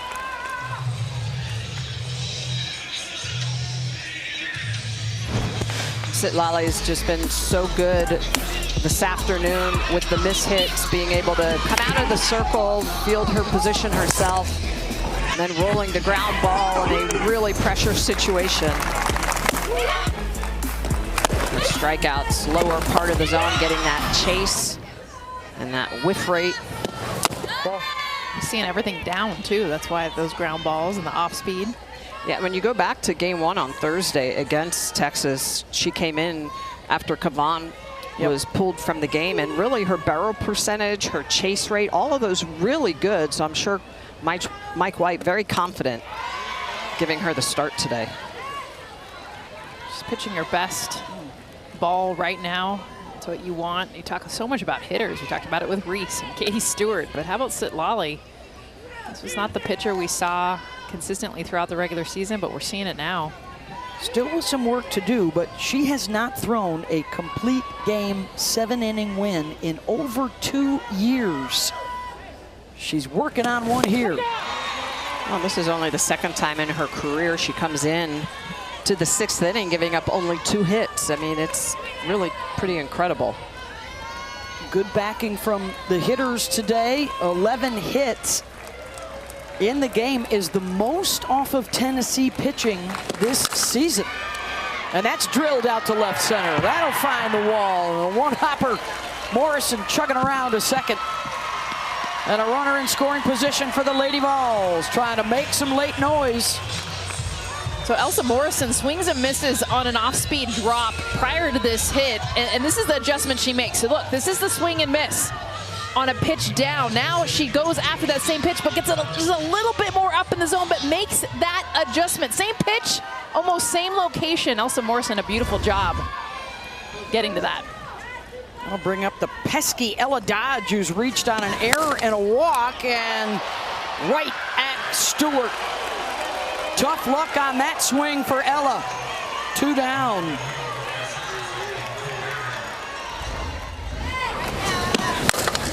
Pitch on the inner half, just charged.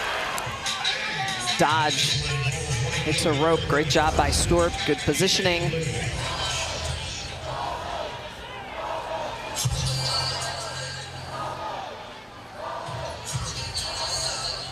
While they're conversing out there on the field, we'll remind you that Saturday we have a WNBA doubleheader for you on ABC.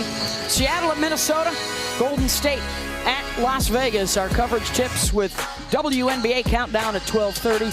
You can catch both games streaming on the ESPN app. Well, if you're not paying attention, the Valkyries are one of the best stories in all of sports. An expansion team last year made the playoffs. They are in the top tier of the standings again this year. Natalie Nakase doing a great job with the Valkyries. That is must-watch basketball. Their best player, Veronica Burton, she is a blast to watch. I'll be doing that game if you couldn't tell. Of course you are. Aces are the defending champions. So are the Texas Longhorns on the diamond. Ball.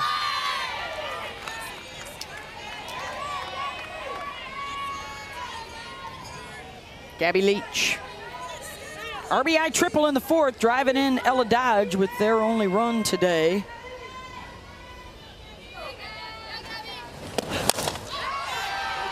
Yeah, she's swinging with authority today. You mentioned the triple was a shot down the line, coming all the way around. That was the only run on the board so far for Tennessee, but even middle away there, very aggressive swing so far for Gabby in this game.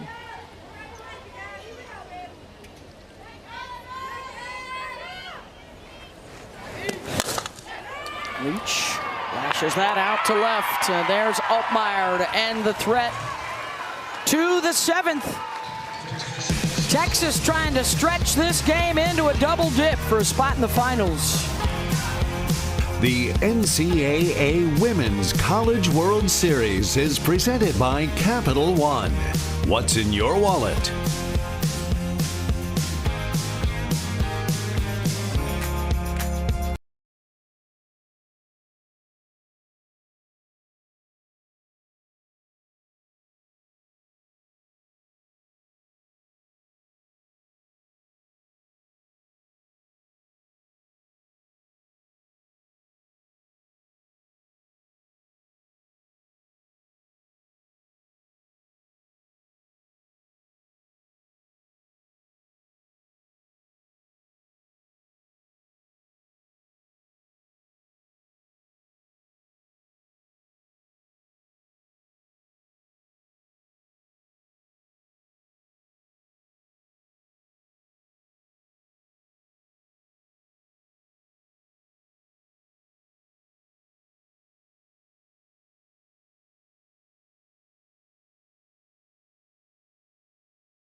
Oh, might we be in for game two, the if necessary with Texas and Tennessee? Might we see Tegan Cavan and Carlin Pickens go head to head?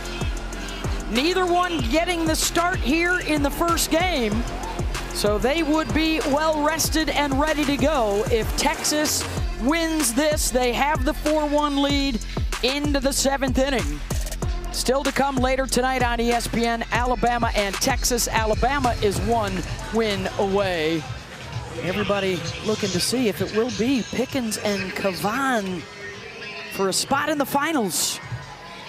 That's the if necessary game. It would be about 45 minutes after the conclusion of this game. Tennessee still has one more at bat to change the storyline in the bottom of the seventh, but here's Texas with some swings. 5, 6, and 7 due up. We told you Texas has been on the winning side of semifinals with an if necessary. Tennessee has been on the losing side before. Arizona beat them twice in 2010. The ground out, good, retired one away.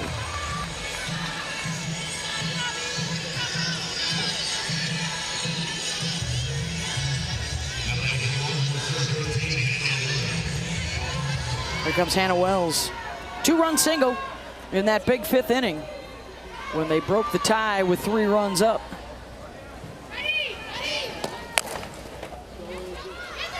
On the run, Faw knocks it down but can't control it. And a base runner with 1 away. What you got for us, Holly Rowe? I have some sources in the Texas dugout who have given me an incredible story on Hannah Wells. She has a superstition dating back to childhood that if she sees a ladybug, she eats it for good luck, swallows it whole. What? And so I was told that at the SEC tournament in Kentucky, she had a nice home run and she had ingested a ladybug before that. So this is a superstition. Have this on 2 different sources in that Texas dugout. What a cute and weird superstition. Except for the Ladybug Association of America, who may be calling. Hannah, over there on first base. Protein? She'll be looking for a ladybug possibly between games. I've never seen one in Oklahoma City. To bring them in. Ball. She could have had plenty of love bugs if she was at Florida with us for the Super Regional last weekend in Gainesville. I don't want to eat those ones. Kaya Altmaier reached on an error, singled and singled. And will look to add to that tally. Extra bases down the line and right. Wells will hold at third, and there's a pair in scoring position with Ashton Maloney coming up. 4th time on base for Kaya. This time it's on the changeup, and you mentioned it, Smitty. They are all over the off speed. Does not even hesitate at all. And this changeup left up in the zone, drives it down the line. Altmaier on fire down here in the 7-hole.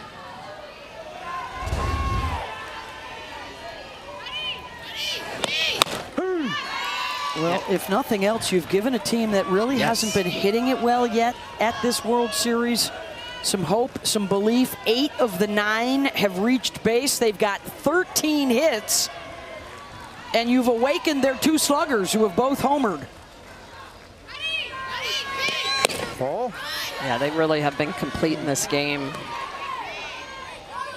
Since that Reese Atwood home run, it really has been a little bit of the charge, the wake up. Hey, if Reese can do it, let's. Alabama and Texas Tech on line 1. Hey, don't wake those guys up.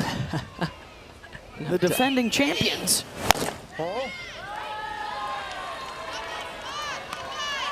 You talk a lot about, and deservedly so, the great seasons for Megan Grant and Jordan Woolery out at UCLA. But Mike White says when his 2 are on, they feel like they're unbeatable. And they're on today. Maloney grounds to first. The tag is made, and then the throw home is too late, and Wells scores.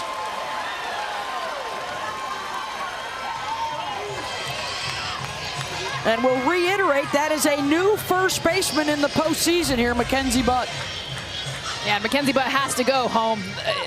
She's trying to get 2 for 1 here, and at this point, as soon as you see the runner Hannah Wells break home right here, she's already hung out to dry. But instead, she tries to get that out at first, and another run comes in for Texas. Yeah, and Hannah Wells, as soon as she sees Mackenzie Butt running at Maloney, and Maloney does a good job of basically staying. You cannot back up as a hitter. If you back up, you would be called out. The runners get returned to their base.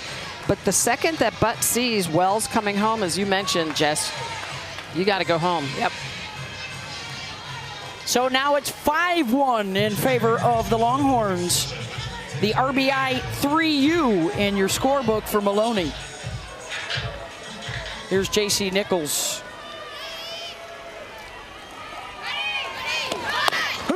Check that, Taylor Anderson is the pinch hitter.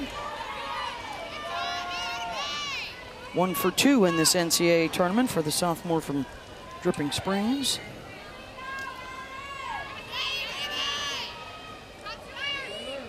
With Altmaier at third. Slaps it to second. And that will end the inning. Last chance coming up for Tennessee.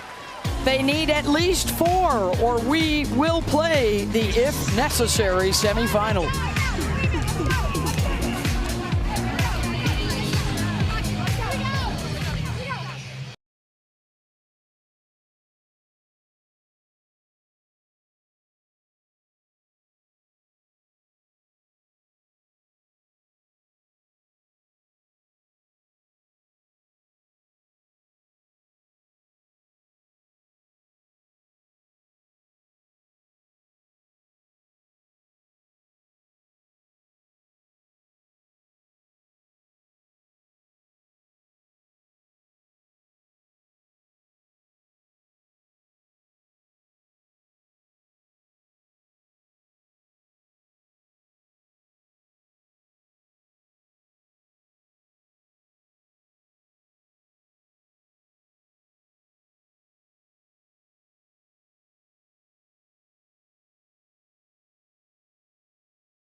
Lali Gutierrez has been spinning a gem for the Horns. Over the top drop ball, just really working on the edges, but it's been her ability to mix speeds and keep this Tennessee offense off balance while chasing them, the swing and miss and the whiff on those pitches. Lali just having her best stuff. 3 hits through 7. Six. This is her best start in over 2 years. And what a time to do it. Well, she was so good in game 1 against this Tennessee team, and she matches up well with that strength at the bottom of the zone against a Tennessee team that has struggled down there.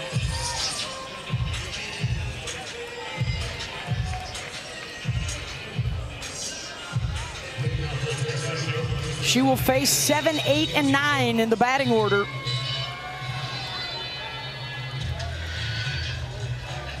Horns have not lost a lead in the 7th inning all season. Tennessee has not rallied for a comeback win in the 7th inning yet this year.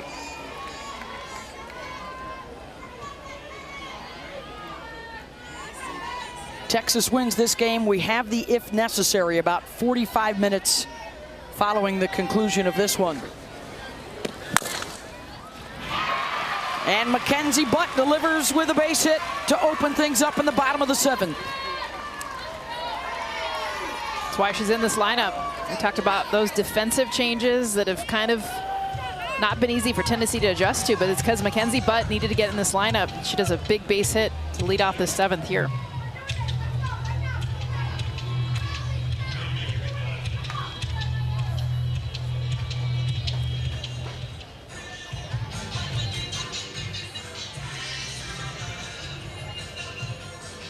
Got a pinch hitter coming up here for the Lady Vols, Meredith Barnhart.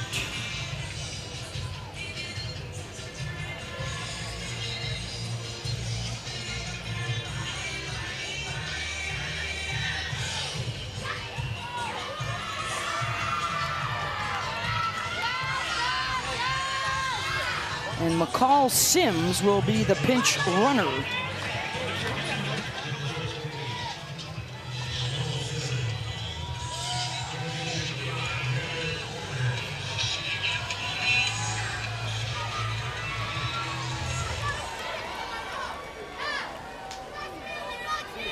Gutierrez back to work.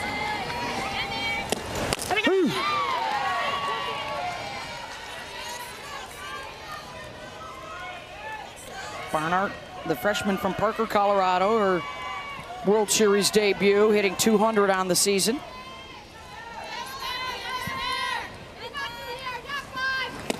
Ball.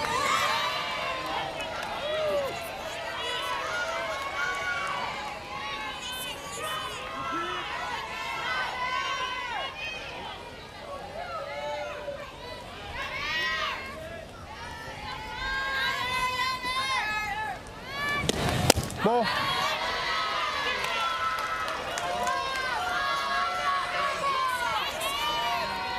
So Lali, pitch count still under 90 pitches here in the bottom of the 7th.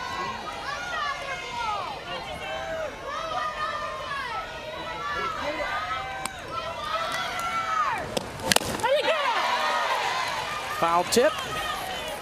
Off speed drop, just falling off the table. 4 inches of vertical break downward. Great split.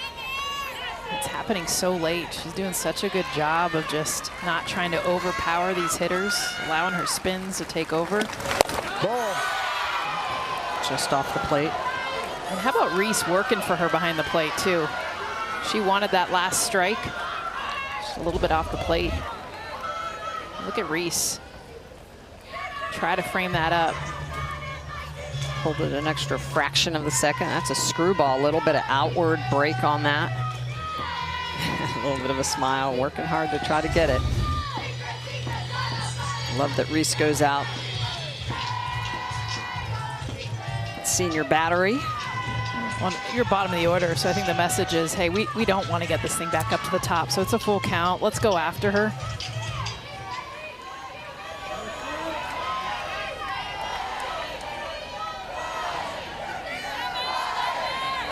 Three-two pitch. Popped her up. Stewart's got it.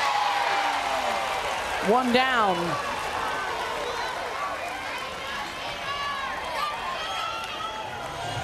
And that's what, I mean, Sitlali smiling, laughing. She's having some fun right now because she's missing barrels. I mean, we talk about the ground balls and that last one, a fly ball, but it's weak contact, and that is her game. It's not the strikeout. It's not the sexy stuff. It's just trusting her D behind her. Well, and she hammered the whole bottom part of the zone to Barnhart, and then she came upstairs, and she gets the easy pop-up. Taylor Holly. Well, Tennessee just 1 for 11 with runners on base today. Just could not capitalize early on when Texas was committing 3 errors.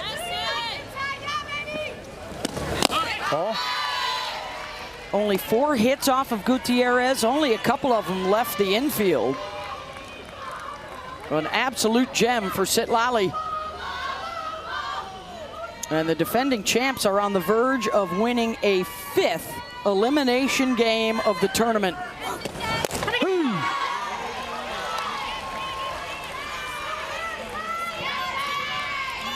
Surprised Taylor Holly taken there. It looked like all the way 2-0. That was the pitch. You want 2-0, you get excited as a hitter. She has to come to my zone, and she did.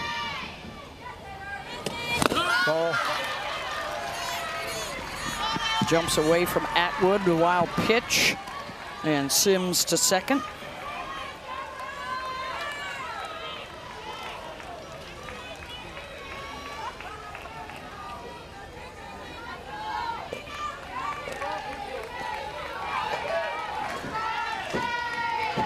Carlin Pickens awaits the likely starter in game 2 if it goes to it. And now a couple on base for Tennessee.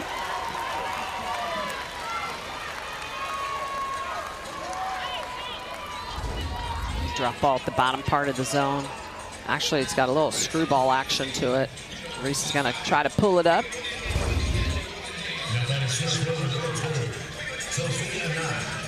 Just the second walk of the game given up by Sitlali Gutierrez. Well, now you give the bat back to the top of the order. And a 4th look now for these guys at Gutierrez. Remember, Sophia Knight has got the pop now. Predominantly short game, but she is standing in the box. 2 home runs in her last 5 games, so don't count her out up here at the top.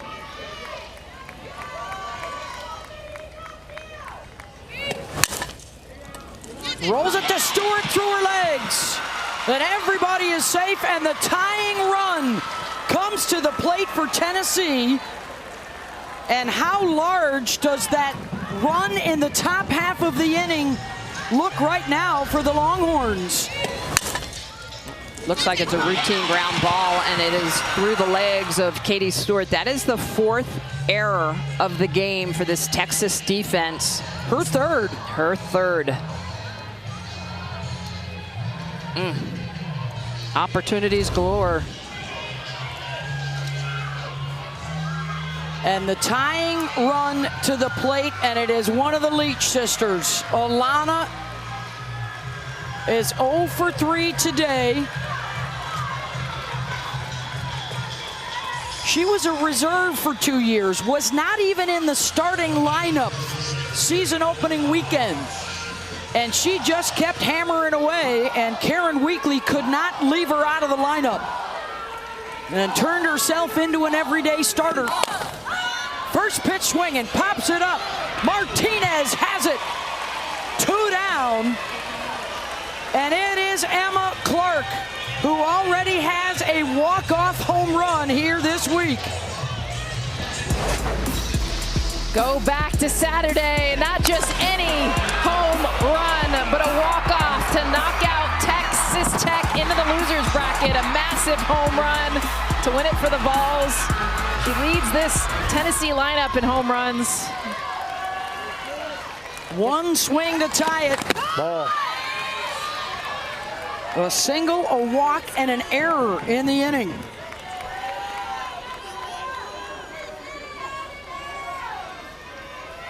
We'll reference again what Karen Weekly said. We need the beast to come out and play.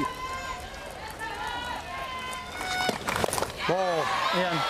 Their best hitter in this postseason run. Boy, and now on a 2-0 leverage count. Gutierrez with a little extra something on that last pitch, 67 on the inner half. See if she goes away off. Right at her.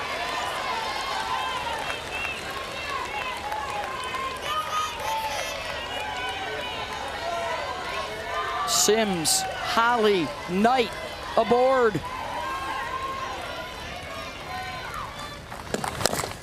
Clark, good, charges, bobbles, and a run is in. And now the game winner comes to the plate. And a chance to walk it off and walk it in to the championship series for Tennessee. This is not Texas's defense. The 5th error, not able to come up with this ball. It's not an easy hop, but it's a play we've seen Leanne Good make all season long. 2 in this inning. They give it a hit. I give it an error, and there's been 2 misplays that have continued this inning, and Tegan Gavon is now up in the bullpen. That's already a win for Tennessee. Rocky Talk's rumbling here in the bottom of the 7th. Texas has not blown a 7th inning lead all year. Tennessee has not had a comeback win in the 7th inning all year. And that narrative is in jeopardy. And here comes Tegan.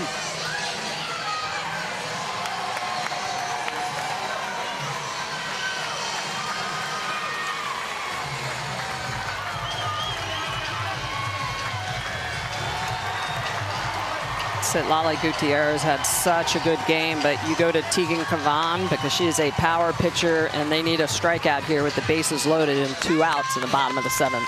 But a massive win for Tennessee. I mean, Lali did what she could. She got ground ball out, but they just weren't able to catch it. In between the legs of Katie Stewart, weak contact, that's what Lali does, but the D did not have her back, and now Gavon is in this game. This one should already be over with a Texas win, but a couple of miscues keeping Tennessee alive. 3 to tie it, 4 to win it now with the bases loaded and 2 outs. And here comes the most outstanding player of last year's national championship run. 8-2 in her career. She's won the last 2 games here as the starter for Texas. She is stingy. ERA at the World Series below 1 because she has just so much great stuff at the top of the zone with the rise ball. Good game. So Elsa Morrison, what did she do on Thursday against Tegan? This. Home run on a rise ball, up and in, and just tattooed it. This is exactly what Elsa Morrison is thinking, coming up to bat right now, saying, go ahead, make that pitching change. A lot of confidence against the ace in Gavon. Looks like they're going to get a pinch runner out at first base. That would be the tying run. Savia Morgan.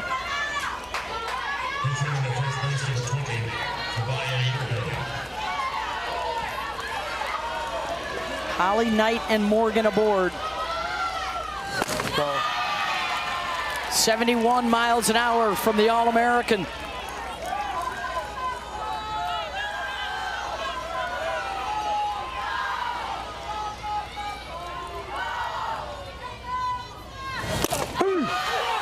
One and one.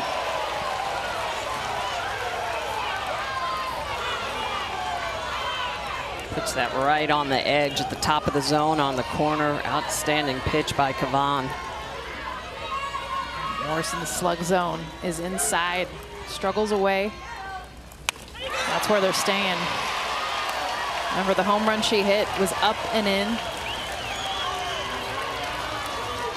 Horns on their feet, 1 strike away from the if necessary semifinal.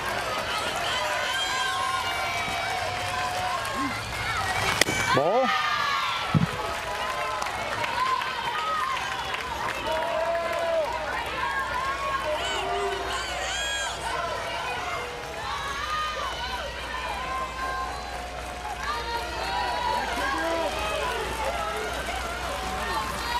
Two-two pitch. Called strike 3 to end it. And we will play another one. Texas and Tennessee, winner take all, coming up for a spot in the finals.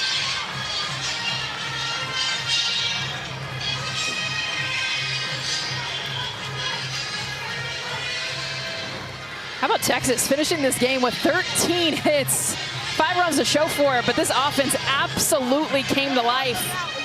And of course, led by Reese Atwood and Katie Stewart, the bats that have led them to this point. Tegan Cavan coming in to close the door. Tegan Cavan, last year's most outstanding player, knows how to pitch in this circle in Oklahoma City. Look at that pitch. It is threaded on the outer half. She knows it. The reason that she's getting this pitch, this is a curveball on the outer half, really good rotation and spin, and it is just right on the corner where she needs that, with the bases loaded, coming in to get the job done for Texas to punch their ticket into the if necessary game. Let's go down to Holly Rowe. Well, Citlali, when you just came out of the game, you got a standing ovation from these Texas fans. How would you describe your performance today? I think it was pretty good. I felt very confident throughout the game, and even when things got a little bit rocky, Reese and the other girls reminded me that they have my back, and they did. They fully exceeded my expectations. They had my back on offense when things got rocky, so I'm very proud of them, and I'm very proud of myself. I think it's the game of your career. You just had such command. This is a good offense for Tennessee. How were you talking yourself through those innings when there were mistakes or you did get base runners? Just win the next pitch, compete, and keep myself in it. You know, things happen, and you just got to learn from it and move on from it. There's no dwelling on it. Just move on and get the next one. You've grown so much as a pitcher mentally. Everything was sharp today. How do you describe what was working to allow you now to play for another game to get into that Champ Series? Definitely mixing my pitches. I mixed a lot more off-speed drops this game, and I think that's what really helped me be efficient this game. And also just like staying mentally ready and confident in myself. You were able to help save Tegan even just until the last inning she had to come in. How does that help her now for Game 2 to come out and have her best stuff? I think it helps her a lot. I really wanted to do this for her. She's been pitching her butt off this season for us in this tournament as well. And so I really wanted to have her back. You know, that's our thing. We play for each other. If I go in for her, I always tell her I got your back. And or other way around, like, you know, she has my back as well. And that's what we just said just now. And so I'm very proud of us. I love our little duo. But yeah, I'm ready for her. I'm ready for her to take this next game. Thank you so much, Citlali. Thank you. Hook 'em. Today's Capital One rewarding performance. Gutierrez leading the way, Atwood and Stewart hitting home runs in a 5-2 win. So we will play a pair here this afternoon, Texas and Tennessee coming up, and then later tonight on ESPN, it's Alabama and Texas Tech. The Longhorns' career home run leader finally hits one here at the World Series, and so does their single season home run leader. 5-2 Texas, the defending champs, still very much alive.